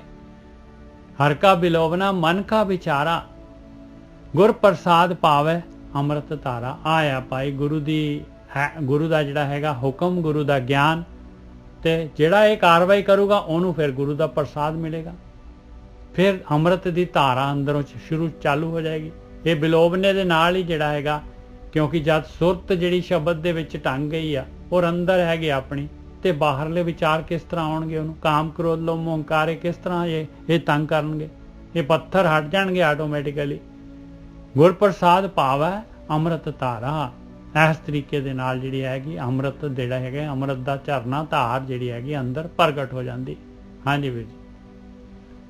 ਹਾਂਜੀ ਠੀਕ ਹੈ ਸਾਧ ਸੰਗਤ ਜੀ। ਇੱਥੇ ਫਿਰ ਆਪਾਂ ਨੂੰ ਕਬੀਰ ਜੀ ਗਿਆਨ ਕਰ ਰਹੇ ਨੇ। ਬਿਲੋਵਣੇ ਦਾ ਮਤਲਬ ਨਿੱਜਰ ਸਾਹਿਬ ਅਭਿਆਸ ਕਰਨਾ, ਧਿਆਨ ਸਿਮਰਨ ਕਰਨਾ, ਬੰਦਗੀ ਕਰਨੀ ਜਾਂ ਕੁਝ ਹੋਰ ਹੈ। ਇਹੀ ਅਭਿਆਸ, ਕਿਉਂਕਿ ਆਪਾਂ ਇੱਕੋ ਚੀਜ਼ ਨੂੰ ਕਰ ਰਹੇ ਹਾਂ, ਬਿਲੋ ਰਹੇ ਹਾਂ, ਮਤਲਬ ਇੱਕੋ ਹੀ ਚੀਜ਼ ਰਿਪੀਟ ਕਰ ਰਹੇ ਨਾ ਬਾਰ-ਬਾਰ, ਇਹਨੂੰ ਬਿਲੋਵਣਾ ਕਹਿੰਦੇ। ਠੀਕ ਹੈ ਜੀ। ਹੁਣ ਉਹ ਕਹਿੰਦੇ ਕਿ ਜਿੱਦਾਂ ਆਪਾਂ 2 ਰੱਸੀਆਂ ਦੇ ਨਾਲ ਮਧਾਣੀ ਦੀ ਮਦਦ ਨਾਲ ਦੁੱਧ ਰਿੜਕਦੇ ਆ, ਦਹੀਂ ਰਿੜਕਦੇ ਆ, ਉਸ ਤੋਂ ਬਾਅਦ ਫਿਰ ਸਾਨੂੰ ਮੱਖਣ ਪ੍ਰਾਪਤ ਹੁੰਦਾ। ਹੁਣ ਉਹ ਕਹਿੰਦੇ ਨੇ ਕਿ ਬਈ ਤੈਨੂੰ ਆਪਣੇ ਤਨ ਨੂੰ ਇਹ ਮਟਕੀ ਲਿਖਿਆ ਨਾ, ਬਿਲਕੁਲ ਤਨ ਕਰ ਮਟਕੀ, ਇਸ ਮਟਕੀ ਮੈਂ ਸ਼ਬਦ ਸੰਜੋਈ। ਹਨਾ ਮਨ ਮਾਹੇ ਬਿਲੋਈ, ਮਨ ਵਿੱਚ ਲੱਗਣਾ ਚਾਹੀਦਾ, ਸੁਰਤ ਲੱਗਣੀ ਚਾਹੀਦੀ ਹੈ। ਹਾਂ, ਤੇ ਇਹਦੇ ਵਿੱਚ ਤੈਨੂੰ ਕੁਝ ਪਾਉਣਾ ਪੈਣਾ ਬਈ। ਹੁਣ ਵੇਖੋ, ਜਦੋਂ ਆਪਾਂ ਰਿੜਕਦੇ ਆ, ਦਹੀਂ ਨੂੰ ਰਿੜਕਦੇ ਆ, ਇਸ ਮਨ ਮੇ ਜਿਹੜਾ ਮਟਕੀ ਦੇ ਵਿੱਚੋਂ ਮਨ ਮਤਲਬ ਮੱਖਣ ਜਿਹਨੂੰ ਸੰਜੋਇਆ ਹੋਇਆ ਉਹ ਜਿਹੜਾ ਸ਼ਬਦ ਹੈ ਜਿਹੜਾ ਨਾ ਜੀ, ਉਹਨੂੰ ਕੱਢਣਾ ਹੈ। ਕਹਿਣ ਦਾ ਮਤਲਬ ਹੈ ਨਾ ਉਹ ਬਿਲੋਵਨਾ, ਜਿੱਦਾਂ ਸਵਾਸਾਂ ਦੀ ਕਿਰਿਆ ਨਾਲ ਜਾਂ ਸੰਜੋਈ ਦਾ ਮਤਲਬ ਨਾਲ ਹਨਾ ਸੰਜੋਗ ਕਰਨਾ। ਸੰਜੋਈ ਦਾ ਮਤਲਬ ਸ਼ਬਦ ਦਾ ਸੰਜੋਗ ਸੁਰਤ ਦੇ ਨਾਲ ਕਰਨਾ ਹੈ। ਸੁਰਤ ਨੇ ਰਿੜਕਣਾ ਹੈ ਮਟਕੀ ਦੇ ਅੰਦਰ, ਤਨ ਦੇ ਅੰਦਰ ਜਿਹੜੀ ਹੈ ਸੁਰਤ ਨੇ ਸ਼ਬਦ ਨੂੰ ਰਿੜਕਣਾ ਹੈਗਾ। ਆਇਆ ਬਿਲਕੁਲ ਠੀਕ। ਹਾਂਜੀ ਹਾਂਜੀ ਗੁਰਕੀ ਸਾਹਿਬ। ਹਾਂ ਸਾਧ, ਹੁਣ ਸਾਧ ਸੰਗਤ ਜੀ ਇੱਥੇ ਪਤਾ ਕੀ ਹੈ, ਇੱਥੇ ਜਿਹੜਾ ਬਿਲਾਉਣਾ ਹੈ, ਧਿਆਨ ਸਿਮਰਨ ਕਰਨਾ ਹੈ, ਉਹ ਹੈ ਈੜਾ ਤੇ ਪਿੰਗਲਾ ਦਾ। ਜਦੋਂ ਆਪਾਂ ਸਾਧਨਾ ਕਰਦੇ ਹਾਂ, ਬੰਦਗੀ ਕਰਦੇ ਹਾਂ, ਤੇ ਸਵਾਸਾਂ ਦੇ ਨਾਲ ਆਪਾਂ ਪ੍ਰਮਾਤਮਾ ਦੀ ਭਗਤੀ ਵਿੱਚ ਪ੍ਰਵੇਸ਼ ਕਰਦੇ, ਉਹਨੂੰ ਯਾਦ ਕਰਦੇ। ਆਪਾਂ ਹੋਰ ਤਾਂ ਕੁਛ ਇਸ ਤੋਂ ਵੱਧ ਕਰ ਹੀ ਨਹੀਂ ਸਕਦੇ, ਨਾਮ ਹੀ ਤੇ ਜਪ ਸਕਦੇ। ਫਿਰ ਇਹ ਮਟਕੀ ਹੈ, ਇਹ ਮਟਕੀ ਦੇ ਅੰਦਰ ਕੀ ਫਿਰ ਈੜਾ ਤੇ ਪਿੰਗਲਾ ਦੋ ਸ਼ਕਤੀਆਂ ਨੇ, ਉਹਦੇ ਨਾਲ ਹੀ ਤਸਵੀਰ ਚੱਲਦਾ। ਫਿਰ ਇੱਕ ਸਮਾਂ ਆਉਂਦਾ ਹੈ ਸਾਡੇ ਅੰਦਰੋਂ ਜਿਹੜੀ ਸੁਖਮਨਾ ਪ੍ਰਗਟ ਹੋ ਜਾਂਦੀ ਹੈ, ਜਦੋਂ ਦੋਨਾਂ, ਜੇ ਖਾਸ ਕਰਕੇ ਤੁਸੀਂ ਬੰਦਗੀ ਕਰਦੇ ਜੋ ਨਾ, ਜਦੋਂ ਈੜਾ ਤੋਂ ਪਿੰਗਲਾ ਸਵਾਸ ਜਾਂਦੇ ਆ ਤੇ ਉਹਦੇ ਵਿੱਚ ਸਾਨੂੰ ਥੋੜਾ ਸਮਾਂ ਮਿਲਦਾ। ਉਸ ਸਮੇਂ ਦੇ ਵਿੱਚ ਹੁੰਦਾ ਕਿ ਬਹੁਤ ਆਸਾਨੀ ਦੇ ਨਾਲ ਅਸੀਂ ਨਿਰਵਿਚਾਰ ਹੋ ਜਾਂਦੇ। ਹੋਰ ਵੈਸੇ ਨਿਰਵਿਚਾਰ ਹੋਣਾ ਕਾਫੀ ਔਖਾ ਹੈ। ਸ਼ੁਰੂਆਤ ਜਿਹੜੀ ਉੱਥੋਂ ਹੀ ਹੋਣੀ ਆ। ਤੁਸੀਂ ਬੰਦਗੀ ਕੀਤੀ 1 ਘੰਟਾ ਅੱਧਾ ਘੰਟਾ ਬੈਠੇ, ਕੀ ਪਤਾ ਤੁਹਾਡੇ ਉਦੋਂ ਸਵਾਸ ਘੁੰਮ ਜਾਣ, ਸੱਜੇ ਤੋਂ ਖੱਬੇ ਚੱਲ ਜਾਣ ਜਾਂ ਖੱਬੇ ਤੋਂ ਸੱਜੇ ਆ ਜਾਣ। ਉਹਦੇ ਨਾਲ ਕੀ ਹੁੰਦਾ ਕਿ ਉਹ ਇੱਕ ਵਿੰਡੋ ਮਿਲਦੀ ਹੈ ਨਿਜਰ ਸਾਹਿਬ, ਉਹ ਇੱਕ ਬ੍ਰੇਕਿੰਗ ਪੁਆਇੰਟ ਹੁੰਦਾ ਹੈ, ਉਹਦੇ ਵਿੱਚ ਅਸੀਂ ਸਮਾਧੀ 'ਚ ਪ੍ਰਵੇਸ਼ ਕਰ ਸਕਦੇ ਹਾਂ ਜੇਕਰ ਅਸੀਂ ਸਾਧਨਾ 'ਚ ਬੈਠੇ ਹਾਂ। ਇਸੇ ਗੱਲ ਨੂੰ ਆਪਾਂ ਸਮਝਣ ਦੀ ਕੋਸ਼ਿਸ਼ ਕਰੀਏ। ਜਦੋਂ ਕੋ ਬੰਦਗੀ ਕਰਦੇ ਹਾਂ ਔਰ ਪ੍ਰਮਾਤਮਾ ਕਈ ਵਾਰੀ ਸਾਨੂੰ ਪਹਿਲੇ ਦਿਨ ਹੀ ਦੇ ਦਿੰਦਾ, ਕਈ ਵਾਰੀ 5-7 ਦਿਨ ਵੱਧ ਲੱਗ ਜਾਂਦੇ ਆ, ਪਰ ਚੀਜ਼ ਪ੍ਰਾਪਤ ਜ਼ਰੂਰ ਹੋਊਗੀ। ਜਿਹੜਾ ਬੰਦਾ ਕੋਸ਼ਿਸ਼ ਕਰਦਾ ਮਿਲਦੀ ਉਹਨੂੰ ਆ, ਜਿਹੜਾ ਨਹੀਂ ਕਰਦਾ ਉਹਨੂੰ ਕਿੱਥੋਂ ਮਿਲਣੀ ਹੈ। ਇਸ ਕਰਕੇ ਇਹ ਪ੍ਰਮਾਤਮਾ ਬਾਦਸ਼ਾਹ ਹੈਗਾ, ਕਈਆਂ ਨੂੰ 1 ਦਿਨ 'ਚ ਹੀ ਦੇ ਦਿੰਦਾ, ਕਈਆਂ ਨੂੰ ਹੋ ਸਕਦਾ ਮਹੀਨਾ, 1.5 ਮਹੀਨਾ ਜਾਂ 15 ਦਿਨ ਲੱਗ ਜਾਂਦੇ। ਸ਼ੁਰੂਆਤ ਆਪਾਂ ਨੂੰ ਕਰਨੀ ਚਾਹੀਦੀ ਆ, ਉਹ ਚੀਜ਼ ਪੱਕੀ ਮਿਲੂਗੀ। ਔਰ ਇੱਥੇ ਬਿਲਾਉਣਾ ਦਾ ਮਤਲਬ ਹੈ ਕਿ ਧਿਆਨ ਸਿਮਰਨ ਕਰਨਾ, ਅਭਿਆਸ ਕਰਨਾ। ਔਰ ਜਦੋਂ ਹੀ ਆਪਾਂ ਕੀਤਾ ਧਿਆਨ ਸਿਮਰਨ, ਤੇ ਫਿਰ ਕੀ ਹੁੰਦਾ ਕਿ ਸਾਡਾ ਜਿਹੜਾ ਸ਼ਬਦ ਹੈ ਨਾ, ਉਹ ਸਾਡੇ ਅੰਦਰ ਉਹ ਪ੍ਰਗਟ ਹੁੰਦਾ। ਸ਼ਬਦ ਪਰਮਾਤਮਾ ਦੀ ਜਿਹੜੀ ਅਨੁਭੂਤੀ ਹੈ, ਜਿਹੜਾ ਪਰਮਾਤਮਾ ਨੂੰ, ਸ਼ਬਦ ਮਤਲਬ ਪਰਮਾਤਮਾ। ਨਜਰ ਸਾਹਿਬ ਸਹੀ ਹੈ। ਸ਼ਬਦ ਜਿਹੜਾ ਹੈਗਾ, ਹਾਂ, ਜਿਹਨੂੰ ਆਪਾਂ ਜਿਹੜੇ ਹੈਗੇ ਆ, ਹੁਣ ਅੰਦਰ ਸ਼ਬਦ ਨੇ ਪ੍ਰਗਟ ਹੋਣਾ ਹੈ। ਗੁਰਕੀ ਸਾਹਿਬ ਇਹ ਸ਼ਬਦ ਜਿਹੜਾ ਆਪਾਂ ਹੁਣ ਜਿਹੜਾ ਵਾਹਿਗੁਰੂ ਵਾਹਿਗੁਰੂ ਕਰ ਰਹੇ ਹਾਂ, ਇਹ ਵੀ ਸ਼ਬਦ ਹੈਗਾ। ਇਸ ਤੋਂ ਅੱਗੇ ਜਿਹੜਾ ਹੈਗਾ ਫਿਰ ਜਿਹੜਾ ਹੈਗਾ ਉਹ ਅਨੰਤ ਸ਼ਬਦ ਆ ਜਾਣੇ ਆ। ਫਿਰ ਇਸ ਤੋਂ ਅੱਗੇ ਕੀ ਲਿਖਿਆ, ਇਸ ਮਟਕੀ ਮੈਂ ਸ਼ਬਦ ਸੰਜੋਏ। ਇਸ ਮਟਕੀ ਦੇ ਵਿੱਚ ਸ਼ਬਦ ਜਿਹੜਾ ਸਰੀਰ ਦਾ ਆਪਣੇ ਅੰਦਰ ਜਿਹੜਾ ਹੈਗਾ, ਸ਼ਬਦ ਨੇ ਜਿਹੜੇ ਸ਼ਬਦ ਅਭਿਆਸ ਕਰਨਾ ਹੈ ਆਪਾਂ ਨੇ। ਸ਼ਬਦ ਆਪਣੇ ਅੰਦਰ ਜਿਹੜਾ ਹੈਗਾ ਸੁਰਤ ਨੇ ਉਹ ਸ਼ਬਦ ਸੁਣਨਾ ਹੈ, ਜਿਹੜਾ ਅੰਦਰ ਸੁਣ ਲੱਗ ਜਾਂਦਾ ਹੈ, ਅਨਹਦ ਸ਼ਬਦ। ਹਾਂ ਠੀਕ ਹੈ। ਸੰਜੋਈ ਦਾ ਮਤਲਬ ਕੀ ਹੈ? ਜਾਗ ਨਹੀਂ, ਸੰਜੋਈ ਦਾ ਮਤਲਬ ਹੈਗਾ ਵੀ ਉਹਨੂੰ ਸੰਭਾਲਣਾ, ਉਸ ਨੂੰ ਉਹ ਸ਼ਬਦ ਦੇ ਨਾਲ ਜਿਹੜਾ ਹੈਗਾ ਸੁਰਤ ਨੂੰ ਸੰਜੋਗ ਕਰਾਉਣਾ। ਠੀਕ ਹੈ। ਸੰਜੋਈ, ਇਸ ਮਟਕੀ ਮੈਂ ਸ਼ਬਦ ਸੰਜੋਈ। ਇਹਦੇ ਵਿੱਚ ਪਤਾ ਕੀ ਹੈ, ਸਾਡੀ ਸੁਰਤੀ ਨੇ ਹੀ ਆਤਮਾ ਦੇ ਨਾਲ ਜਾ ਕੇ ਇੱਕਮਿਕ ਹੋਣਾ ਹੈ। ਜਦੋਂ ਵਿਚਾਰ ਖਤਮ ਹੋ ਗਏ ਉਦੋਂ ਮਨ ਨਹੀਂ ਹੈਗਾ। ਬਿਲਕੁਲ, ਉਦੋਂ ਮਨ ਤੋਂ ਮੁਕਤ ਹੋ ਗਏ ਆਪਾਂ, ਅਣਮਣੀ ਅਵਸਥਾ 'ਚ ਪ੍ਰਵੇਸ਼ ਕਰ ਗਏ। ਉਹ ਵਰਤਮਾਨ ਕਾਲ ਰੂਪੀ ਧਾਰਾ ਹੈ ਜਿਹਨੂੰ ਤੁਰੀ ਅਵਸਥਾ ਕਿਹਾ ਗਿਆ। ਨਾ ਮਨ ਅੱਗੇ, ਨਾ ਮਨ ਪਿੱਛੇ। ਮਨ ਦੀ ਹੋਂਦ ਪਤਾ ਕਿੱਥੇ ਪੈਦਾ ਹੁੰਦੀ ਹੈ? ਜਾਂ ਤੇ ਅਸੀਂ ਅੱਗੇ ਚੱਲ ਗਏ ਆ ਤੇ ਜਾਂ ਪਿੱਛੇ ਆ ਗਏ ਆ। ਜਦੋਂ ਅਸੀਂ ਦੋਨੋਂ ਤੋਂ ਅੱਗੇ ਮੁਕਤ ਹੋ ਗਏ ਆ ਤੇ ਫਿਰ ਕੱਲੀ ਸੁਰਤੀ ਰਹਿ ਜਾਂਦੀ ਹੈ, ਚੇਤਨਾ ਰਹਿ ਜਾਂਦੀ। ਉਹ ਸੁਰਤੀ ਫਿਰ ਆਤਮਾ 'ਚ ਸਮਝੋਈ ਜਾਂਦੀ ਆ, ਉਹਦੇ ਵਿੱਚ ਚੱਲ ਜਾਂਦੀ ਆ। ਉਸ ਅਵਸਥਾ ਦੇ ਵਿੱਚ ਕੀ ਹੁੰਦਾ, ਅਗਲੀ ਤੋਂ ਬੋਲਣ ਜਿਸ ਤੁਹਾਡੀ ਨਾ ਗੁਰਕੀ ਸਾਹਿਬ ਬਿਲਕੁਲ ਜਿਹੜੀ ਗੱਲ ਹੈਗੀ ਆ, ਉਹ ਜਿਹੜਾ ਸ਼ਬਦ ਦਾ ਮਤਲਬ ਹੈ ਆਤਮਾ, ਬਿਲਕੁਲ ਸਹੀ ਹੈਗੀ ਤੁਹਾਡੀ ਗੱਲ, ਬਿਲਕੁਲ ਸਹੀ ਹੈ। ਫਾਈਨਲ ਡੈਸਟੀਨੇਸ਼ਨ ਉਹੀ ਹੈਗਾ, ਉਹੀ ਹੈ ਸ਼ਬਦ, ਬਿਲਕੁਲ ਸਹੀ ਹੈ। ਹਾਂ, ਉਹਦੇ ਵਿੱਚ ਜਦੋਂ ਆਪਾਂ ਮਿਲ ਗਏ ਤੇ ਫਿਰ ਤੇ ਰਾਮ ਕਬੀਰਾ ਏਕ ਭੈ ਤੇ ਕੋਈ ਨਾ ਸਕੇ ਪਛਾਣੀ। ਦੇਖੋ ਆਤਮਾ ਕਿੱਥੇ ਆ? ਆਤਮਾ ਨੂੰ ਬਣ ਜਾਓਗੇ, ਆਤਮਾ ਕਿਤੇ ਵੀ ਨਹੀਂ ਹੈਗੀ।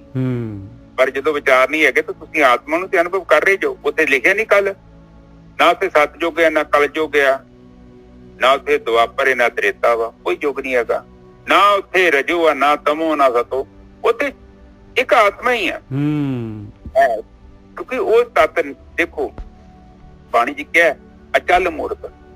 ਅਚਲ ਮੂਰਤ ਆ ਕਿ ਉਹ ਚੱਲਦਾ ਨਹੀਂ ਆ, ਉਹ ਤੇ ਧੁਰਾ ਵਾ, ਉਹਦੇ ਵਿੱਚ ਹੀ ਸਭ ਕੁਝ ਚੱਲਦਾ ਹੈ। ਜਿੱਦਾਂ ਉਹ ਮਣਕੇ ਹੁੰਦੇ ਨਾ ਮਾਲਾ ਦੇ ਵਿੱਚ ਧਾਗਾ, ਉਹਦੇ ਕਰਕੇ ਉਹ ਮਣਕੇ ਸਾਰੇ ਜੁੜੇ ਹੋਏ ਨੇ। ਔਰ ਉਸ ਤੇ ਆਤਮਾ ਦਾ ਅਨੁਭਵ ਹੀ ਜੀਵਨ ਦੇ ਵਿੱਚ ਸਾਨੂੰ ਭਰਮ ਤੋਂ ਮੁਕਤ ਕਰਦਾ ਹੈ। ਉਹ ਤਾਂ ਕੋਈ ਤਰੀਕਾ ਨਹੀਂ ਆ, ਆਪਾਂ ਕਿਸੇ ਵੀ ਤਰੀਕੇ ਨਾਲ ਕਿਸੇ ਔਗਣ ਦਾ ਤਿਆਗ ਨਹੀਂ ਕਰ ਸਕਦੇ। ਆਪ ਕਰਕੇ ਦੇਖ ਲਓ, ਛੋਟੀ ਜਿਹੀ ਆਦਤ ਹੈ ਆਪਣੀ ਬਦਲ ਕੇ ਵੇਖ ਲਓ।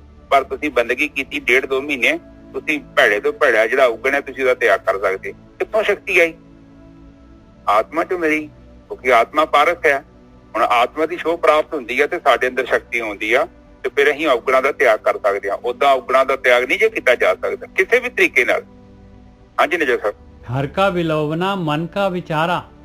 ਕਹਿੰਦੇ ਇਹ ਜਿਹੜਾ ਧਿਆਨ ਸਿਮਰਨ ਹੈਗਾ, ਇਹ ਜਿਹੜਾ ਹੈਗਾ ਇਹ ਰਿੜਕਣਾ ਜਿਹੜਾ ਹੈਗਾ, ਇਹ ਕਹਿੰਦੇ ਆ ਮਨ ਜਿਹੜਾ ਸੁਰਤ ਜਿਹੜੀ ਹੈਗੀ ਆ, ਇਹਨੇ ਉਸ ਮਾਲਕ ਪਰਮਾਤਮਾ ਦੀ ਸ਼ਬਦ ਦਾ ਵਿਚਾਰ ਲੈਣਾ ਆ, ਸ਼ਬਦ ਦੇ ਨਾਲ ਜੁੜਨਾ ਹੈ ਸੁਰਤ ਨੇ। ਹਰ ਕਾ ਬਿਲੋਵਨਾ, ਇਹ ਪਰਮੇਸ਼ਰ ਦਾ ਬਿਲੋਵਨਾ ਹੈਗਾ। ਸ਼ਬਦ ਨੂੰ ਰਿੜਕ ਰਹੇ ਆ ਆਪਾਂ, ਸੁਰਤ ਜਿਹੜੀ ਹੈਗੀ ਸ਼ਬਦ ਦੇ ਨਾਲ ਟੰਗਣੀ ਹੈ ਜਾ ਕੇ। ਹਰ ਕਾ ਬਿਲੋਵਨਾ ਮਨ ਕਾ ਵਿਚਾਰਾ, ਗੁਰ ਪ੍ਰਸਾਦ ਪਾਵੇ ਅੰਮ੍ਰਿਤ ਧਾਰਾ।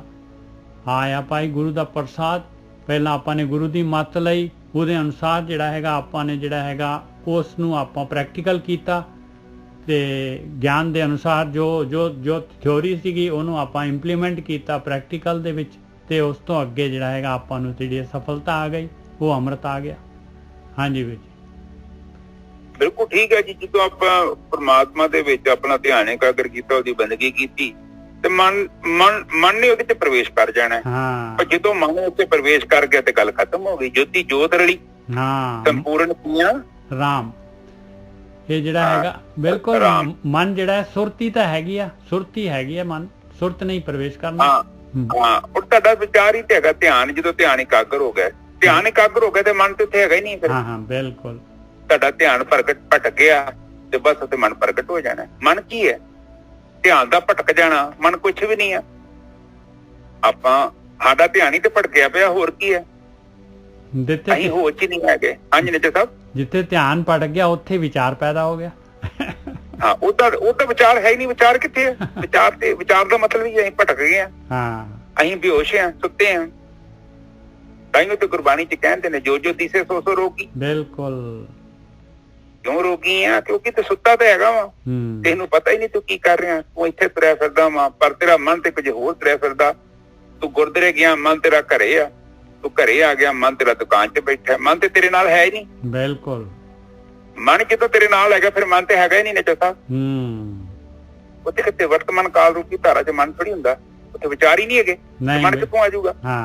ਉੱਥੇ ਫਿਰ ਕੱਲੀ ਚੇਤਨਾ ਰਹਿ ਗਈ। ਔਰ ਚੇਤਨਾ ਦੇ ਵਿੱਚ ਜਾਣਾ ਹੀ ਤੇ ਜੀਵਨ ਦਾ ਸਭ ਤੋਂ ਵੱਡਾ ਕਾਰਜ ਹੈ। ਔਰ ਜਿਹੜਾ ਬੰਦਾ ਚੱਲ ਜਾਂਦਾ ਉਹਨਾਂ ਦੇ ਮੁੱਖ ਬੇੜੇ ਉਜਲੇ ਹੋ ਜਾਂਦੇ ਆ। ਉਹ ਤਾਈਓ ਤੇ ਕਹਿੰਦੇ ਆ, ਖਾਲਸਾ ਕਰੇ ਨਿਤ ਜੰਗ। ਖਾਲਸੇ ਨੇ ਜੰਗ ਕਰਨੀ ਆ, ਆਪਾਂ ਹੀ ਤੇ ਕਰਨੀ ਆ ਮਨ ਦੇ ਨਾਲ ਜੰਗ। ਬਿਲਕੁਲ ਬਿਲਕੁਲ, ਉਹਦੀ ਜਿਹੜੀ ਬੜੀ ਮਾੜੀ ਫੌਜ ਨੂੰ ਆਪਾਂ ਹਰਾਉਣਾ ਹੈ, ਤਗੜੀ ਫੌਜ ਮਜ਼ਬੂਤ ਕਰਨੀ ਆ। ਹੁਣ ਤਗੜੀ ਫੌਜ ਕਿੱਥੋਂ ਹੋਣੀ ਆ? ਸੰਗਤ ਕੀਤੀਆਂ। ਅਸੰਗਤ ਚ ਆਪਾਂ ਕੀ ਕਰ ਰਹੇ ਹਾਂ? ਕੁਛ ਵੀ ਨਹੀਂ ਪ੍ਰਾਪਤੀ ਤੁਹਾਨੂੰ ਹੋਣੀ। ਤੁਹਾਨੂੰ ਤੇ ਕੇਵਲ ਇੰਨਾ ਹੀ ਪਤਾ ਲੱਗ ਰਿਹਾ ਹੈ ਕਿ ਜਿਹੜੀ ਅਵਿਦਿਆ ਹੈ ਤੇ ਵਿਦਿਆ ਦੋਨੋਂ ਤੇਰੇ ਅੰਦਰ ਆ।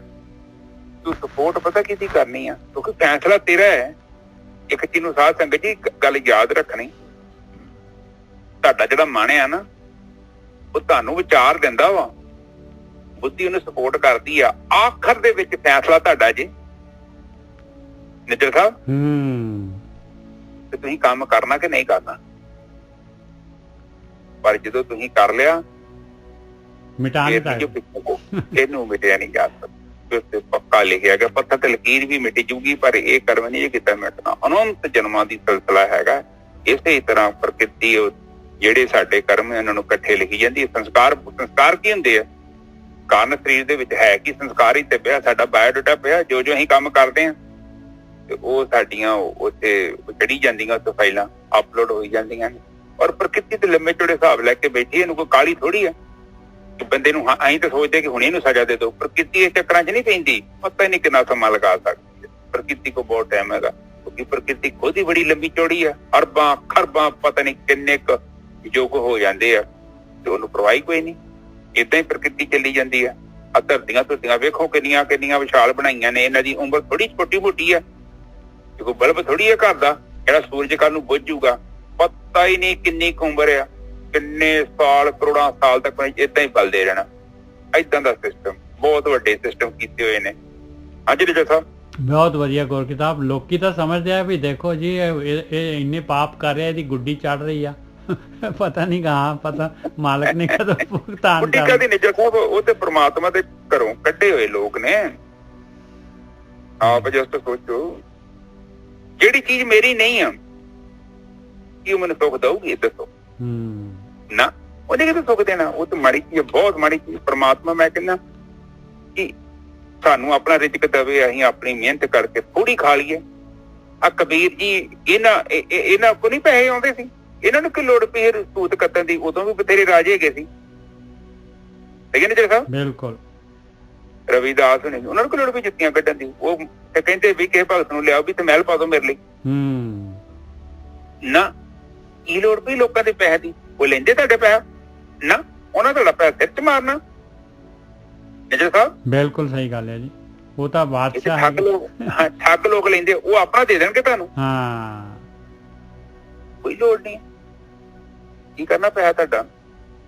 ਪਰ ਜਿਹੜੇ ਲੈਣ ਦੇ ਉਹ ਲੈਣ ਤੇ ਦੇ, ਗੱਲ ਖਤਮ ਹੋ ਗਈ। ਪਰ ਤੁਹਾਨੂੰ ਭਰਮ ਚ ਵੀ ਤੇ ਪਾਉਂਦੇ ਆ ਨਾ, ਤੁਸੀਂ ਮੁਕਤ ਹੋ ਜਾਣਾ। ਹੁਣ ਕਈ ਲੋਕੀ ਪੈਲੀਆਂ ਲਾਈ ਜਾਂਦੇ ਇਹਨਾਂ ਦੇ ਨਾਂ ਤੇ, ਉਹ ਪੈਲੀਆਂ ਦਿੱਤੀਆਂ ਰੱਬ ਮਿਲੂਗਾ? ਇੰਨਾ ਸਸਤਾ ਰੱਬ। ਇਹ ਫਿਰ ਟਾਟਾ ਬਿਰਲਿਆਂ ਵਾਲਿਆਂ ਨੇ ਇੱਥੇ ਵੇਖੋ ਬਿਰਲਾ ਮੰਦਿਰ ਬਣਾਏ, ਕਿੰਨੇ ਮੰਦਿਰ ਬਣਾਏ ਆ, ਫਿਰ ਰੱਬ ਤੇ ਉਹਦੇ ਕੋਲ ਬੈਠਾ ਹੋਵੇ। ਬਿਲਕੁਲ, ਏਦਾਂ ਨਹੀਂ ਕੰਮ ਬਣਨਾ। ਬਹੁਤ ਮਹਿੰਗੀ ਗੇਮ ਆ, ਔਰ ਪੈਸੇ ਕੋਈ ਨਾ ਕਿਤੇ ਪ੍ਰਮਾਤਮਾ ਨਹੀਂ ਮਿਲਦਾ। ਪ੍ਰਮਾਤਮਾ ਤੇ ਕਹਿੰਦਾ ਕਿ ਬਈ ਤੂੰ ਆਪਣਾ ਜੀਵਨ ਸਹੀ ਤਰੀਕੇ ਨਾਲ ਚਲਾ, ਇਹੋ ਹੀ ਹੈ ਤੇਰੇ ਇਮਤਿਹਾਨ, ਹੋਰ ਕੁਛ ਵੀ ਨਹੀਂ। ਬਿਲਕੁਲ, ਤੂੰ ਆਪਣਾ ਜਿਹੜਾ ਤੇਰਾ ਤੈਨੂੰ ਇਮਤਿਹਾਨ ਦਿੱਤਾ। ਆਖਰੀ ਲਾਈਨ ਧਰਮ ਦੇ। ਹਾਂਜੀ ਨੇ ਸਭ ਅੱਗੇ ਚਲੀ। ਕਹੋ ਕਬੀਰ ਨਦਰ ਕਰੇ ਜੇ ਮੀਰਾ, ਰਾਮ ਨਾਮ ਲਗ ਉਤਰੇ ਤੀਰਾ। ਬਸ ਕਹਿੰਦੇ ਕਬੀਰ ਜੀ ਕਹਿੰਦੇ ਆ ਕਿ ਮਾਲਕਾ, ਮੀਰਾ ਕਹਿੰਦੇ ਆ ਮਾਲਕ, ਜਿਹੜਾ ਬਾਦਸ਼ਾਹ, ਕਹਿੰਦੇ ਜੇ ਕਿਤੇ ਉਹ ਮਿਹਰ ਕਰਦੇ ਮਾਲਕ ਪਰਮਾਤਮਾ, ਤੇਰੀ ਮਿਹਰ ਚਾਹੀਦੀ ਆ। ਜੇ ਤੂੰ ਮਿਹਰ ਕਰ ਦੇਗਾ ਨਾ ਤੇ ਬਸ ਫਿਰ ਤਾਂ ਇਹ ਰਾਮ ਨਾਮ ਦੇ ਦੁਆਰਾ, ਧਿਆਨ ਸਿਮਰਨ ਦੇ ਦੁਆਰਾ ਜਿਹੜਾ ਹੈਗਾ ਮੈਂ ਵੀ ਜਿਹੜਾ ਹੈਗਾ ਸੰਸਾਰ ਸਮੁੰਦਰ ਤੋਂ ਪਾਰ ਲੱਗ ਜਾਊਂਗਾ, ਪਾਰ ਉਤਰ ਜਾਊਂਗਾ। ਹਾਂਜੀ ਬਈ। ਹਾਂਜੀ ਸਾਧ ਸੰਗਤ ਜੀ, ਦੇਖੋ ਪ੍ਰਮਾਤਮਾ ਦੀ ਮਿਹਰ ਹੋ ਗਈ, ਮਤਲਬ ਕਿ ਤੁਹਾਨੂੰ ਬੰਦਗੀ ਮਿਲ ਗਈ। ਹਾਂ, ਬੰਦਗੀ ਕਿੱਥੇ? ਰੱਬ ਨੂੰ, ਪ੍ਰਮਾਤਮਾ ਦੀ ਭਗਤੀ ਮਿਲਦੀ ਨਹੀਂ ਬੰਦੇ ਨੂੰ। ਇਹੋ ਤੇ ਮਿਹਰ ਹੈ ਜੀ ਸਾਹਿਬ। ਬਿਲਕੁਲ, ਪਹਿਲੀ ਗੱਲ ਤੁਹਾਨੂੰ ਸੰਗਤ ਮਿਲ ਗਈ, ਬਹੁਤ ਵੱਡੀ ਗੱਲ। ਕਾਲਜ ਚ ਫੀ ਐਡਮਿਸ਼ਨ ਨਹੀਂ ਹੁੰਦੀ, ਤੁਹਾਨੂੰ ਸ਼ਾਇਦ ਲੱਗਦਾ ਹੋਵੇ ਕਿ ਐਵੇਂ ਸੰਗਤ ਮਿਲ ਗਈ ਆ, ਰੱਬ ਦਾ ਨਾਮ ਜਪਾਉਂਦੇ ਆ। ਤੁਸੀਂ ਸਕੂਲੇ ਜਾਓ, ਫੀਸ ਦਓਗੇ, ਪਹਿਲਾਂ ਤੁਹਾਨੂੰ ਕਹਿੰਦੇ ਡੋਨੇਸ਼ਨ ਫੀਸ ਲਿਆਓ 40-50 ਹਜ਼ਾਰ ਰੁਪਇਆ, ਬੱਚੇ ਤਾਂ ਤੁਹਾਡਾ ਐਡਮਿਟ ਹੋਣਾ ਵਾ। ਇੱਥੇ ਵੀ ਜਿਹੜੀ ਚੰਗੀ ਸੰਗਤ ਆ, ਬਿਨਾਂ ਕਰਮਿਆ, ਇਹਦੇ ਬਾਣੀ ਚ ਲਿਖਿਆ ਬਿਨ ਭਾਗਾਂ ਸਤ ਸੰਗ ਨਾ ਲੱਭੇ। ਬਿਨ ਸੰਗਤ ਮੈਲ ਭਰੀ ਜੇ ਜੀਓ।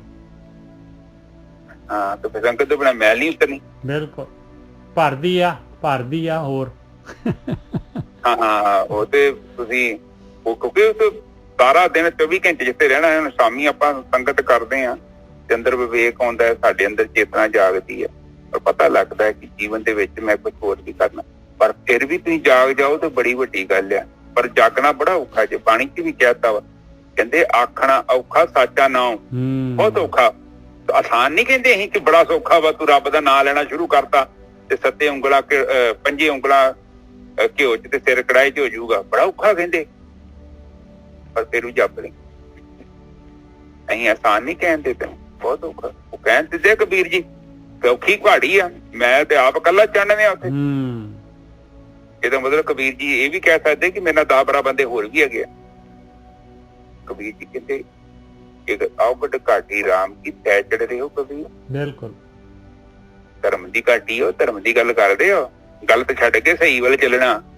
ਇੱਥੇ ਮੈਨੂੰ 2 ਕਰੋੜ ਰੁਪਈਆ ਕਿ ਚਰਨਜੀਤ ਸੈਨ ਕਰਦੇ, ਫਿਰ ਪਤਾ ਲੱਗੂ ਚਰਨਜੀਤ ਦਾ, ਜਦੋਂ ਉਹ ਕਰੋੜ ਰੁਪਏ ਛੱਡੂ। ਇਸੇ ਕਰਕੇ ਜ਼ਿੰਦਗੀ ਚ ਨਾ ਬੜੇ ਚੈਲੰਜ ਆਉਣੇ ਆ। ਤੁਸੀਂ ਤੇ ਸਾਧਨਾ ਸ਼ੁਰੂ ਕੀਤੀ ਆ, ਤੁਹਾਡੇ ਇਮਤਿਹਾਨ ਵੀ ਹੋਣੇ ਆ। ਕਿਉਂਕਿ ਇਮਤਿਹਾਨ ਉਹਦੇ ਹੁੰਦੇ ਆ ਜਿਹਦੇ ਪੱਲੇ ਕੁਛ ਹੁੰਦਾ ਹੈ। ਜਿਹੜਾ ਸਕੂਲੇ ਜਾ ਕੇ ਐਡਮਿਸ਼ਨ ਲੈਂਦਾ, ਜਿਹੜਾ ਸਕੂਲੇ ਨਹੀਂ ਗਿਆ, ਉਹਦਾ ਇਮਤਿਹਾਨ ਕਦ ਹੋਣਾ ਨਿਜਰ ਸਾਹਿਬ? ਇਮਤਿਹਾਨ ਤਾਂ ਹੀ ਹੁੰਦਾ ਹੈ ਵੀ ਉਹਨੇ ਮਾਲਕ ਨੇ ਅਗਲੀ ਕਲਾਸ ਚ ਬਿਠਾਉਣਾ ਹੈ। ਫਿਰ ਬਰਤਨ ਦੀ ਤਿਆਰੀ ਕਰਦਾ ਹੈ ਨਾ, ਇਤਨੀ ਮਿੱਟੀ ਦਾ ਬਰਤਨ ਤਿਆਰ ਹੋ ਜਾਂਦਾ ਹੈ। ਬਿਲਕੁਲ, ਪਹਿਲਾਂ ਘੁਮਿਆਰ ਨੂੰ ਮਿੱਟੀ ਕੱਢ ਕੇ ਲਿਆਉਂਦਾ ਹੈ, ਵਧੀਆ ਮਿੱਟੀ, ਫਿਰ ਉਹਨੂੰ ਗਾਲਦਾ ਹੈ, ਫਿਰ ਉਹਦਾ ਕੱਚਾ ਬਰਤਨ ਤਿਆਰ ਕਰਦਾ, ਫਿਰ ਉਹਨੂੰ ਧੁੱਪੇ ਰੱਖਦਾ, ਫਿਰ ਇੱਕ ਦਿਨ ਭੱਠੀ ਚ ਪਾਉਂਦਾ, ਫਿਰ ਬਰਤਨ ਬਣਦਾ। ਇਸੇ ਤਰ੍ਹਾਂ ਬੰਦਗੀ ਹੈ, ਇੱਕਦਮ ਨਹੀਂ ਆ ਕਿ ਆਪਾਂ ਸਿੱਧਾ ਹੀ ਪੱਕੇ ਬਰਤਨ ਬਣ ਜਾਾਂਗੇ। ਪਹਿਲਾਂ ਕੱਚੇ ਬਰਤਨ ਬਣਾਂਗੇ, ਫਿਰ ਸਾਨੂੰ ਥੋੜਾ ਥੋੜਾ ਪਕਾਉਂਦਾ, ਸਾਡੀ ਪਾਤਰਤਾ ਵਧਾਉਂਦਾ। ਫਿਰ ਉਹ ਸਾਨੂੰ ਪਕਾਉਂਦਾ, ਕਿਉਂ ਪਕਾਉਂਦਾ ਹੈ? ਇਹਨੇ ਵੱਡੀ ਵਸਤੂ ਪਾਉਣੀ ਆ ਸਾਡੇ ਅੰਦਰ, ਨਾਮ ਦੇਣਾ ਹੈ, ਸਭ ਤੋਂ ਮਹਿੰਗੀ ਚੀਜ਼ ਹੈ, ਤੇ ਫਿਰ ਤਿਆਰੀ ਵੀ ਤੇ ਜ਼ਰੂਰੀ ਹੈ ਨਾ। ਬਿਲਕੁਲ ਠੀਕ ਹੈ ਨਾ ਜੀ ਸਾਹਿਬ, ਅੱਜ ਦੀ ਵਿਚਾਰ ਬਹੁਤ ਵਧੀਆ ਗੁਰੂ ਸਾਹਿਬ, ਬਹੁਤ ਵਧੀਆ। ਠੀਕ ਹੈ ਜੀ, ਵਿਚਾਰ ਕਰਿਆ ਕਰੋ ਸਾਧ ਸੰਗਤ ਜੀ। ਕਰਮ ਨੂੰ ਕਰਨ ਤੋਂ ਪਹਿਲਾਂ ਕੋਸ਼ਿਸ਼ ਕਰੋ ਚੰਗੀ ਸਾਈਡ ਵੱਲ ਹੀ ਚੱਲੂਗਾ। ਇਹੋ ਹੀ ਆ ਗਿਆਨ, ਤੇ ਹੋਰ ਕੁਝ ਨਹੀਂ ਕਹਿ ਰਿਹਾ। ਗਿਆਨ ਕਹਿੰਦਾ ਵਿਚਾਰ ਕਰੋ। ਕਬੀਰ ਜੀ ਕਹਿੰਦੇ ਕਿ ਇਤਨਾ ਵਿਸ਼ਵਾਸ ਕਰੋ, ਆਪਣੇ ਆਪ ਤੇ ਵਿਸ਼ਵਾਸ ਕਰੋ, ਮਾਰਗ ਨੂੰ ਚੈੱਕ ਕਰੋ, ਪਰਖੋ। ਜਿੱਦਾਂ ਤੂੰ ਗੱਡੀ ਖਰੀਦਦਾ ਚੈੱਕ ਕਰਦਾ ਉਹਦੇ ਟਾਇਰ ਟੂਰ ਟਿਊਬਾਂ ਸੀਟਾਂ ਡੀਜ਼ਲ ਪੈਟਰੋਲ, ਤੇ ਉਸੇ ਤਰ੍ਹਾਂ ਤੈਨੂੰ ਆਪਣੇ ਜੀਵਨ ਦੇ ਉੱਪਰ ਧਿਆਨ ਦੇਣਾ ਪਊਗਾ। ਇਹ ਨਾ ਹੋਵੇ ਕਿ ਅੱਖਾਂ ਬੰਦ ਕਰਕੇ ਤੂੰ ਤੁਰਿਆ ਜਾਵੇਂ ਫਿਰ ਉਹ ਦੀਵਾ ਬੁੱਝੇ, ਫਿਰ ਤੈਨੂੰ ਪਤਾ ਲੱਗੇ ਕੀ ਹੋਇਆ, ਫਿਰ ਕੋਈ ਫਾਇਦਾ ਨਹੀਂ ਹੈਗਾ, ਫਿਰ ਸਮਾਂ ਨਾ ਮਿਲਿਆ। ਅਜੇ ਟਾਈਮ ਹੈਗਾ ਕਿ ਕੋਈ ਦੀਵਾ ਜਗਦਾ ਪਿਆ। ਓਕੇ ਜੀ, ਸਾਧ ਸੰਗਤ ਜੀ। ਹਾਂਜੀ ਗੋਰਖੀ ਸਾਹਿਬ, ਇੱਕ ਨਾ ਹਾਂਜੀ ਇੱਕ ਜਿਹੜੇ ਹੈਗੇ ਆ ਉਹਨਾਂ ਦੀ ਅਰਦਾਸ ਕਰਨੀ ਸੀਗੀ, ਜੇ ਉਹ ਹੈਗੇ ਤੇ ਜੇ ਆਪਣੇ ਲੇਡੀ ਸੀਗੀ ਕੀ ਨਹੀਂ ਜੈਂਟਸ ਹੈਗੇ ਆ। ਉਹਨਾਂ 32 ਸਾਲ ਦੀ ਉਮਰ 'ਚ ਹੀ ਜਿਹੜੇ ਹੈਗੇ ਉੱਥੇ ਆਪਣੇ ਚੰਡੀਗੜ੍ਹ ਡੈਥ ਹੋ ਗਈ ਉਹਨਾਂ ਦੀ। ਇੱਕ 1.5-2 ਸਾਲ ਦੀ ਕੁੜੀ ਹੈਗੀ, ਮੁੰਡਾ ਹੈਗਾ, 2 ਬੱਚੇ ਹੈਗੇ। ਤੇ ਅਰਦਾਸ ਕਿਸ ਲਈ ਕਰਨੀ? ਉਹਨਾਂ ਦੀ ਸ਼ਾਂਤੀ ਵਾਸਤੇ। ਠੀਕ ਹੈ। ਨਿਰਜਰ ਸਾਹਿਬ 39 ਈਅਰ 올ਡ ਸੀਗੇ। ਹਾਂਜੀ 39। ਹਾਂਜੀ ਕੋਈ ਗੱਲ ਨਹੀਂ, ਕੋਈ ਗੱਲ ਨਹੀਂ। ਹਾਂਜੀ ਮੈਂ ਮੇਰੇ ਭਤੀਜਾ। ਹਾਂਜੀ ਹਾਂ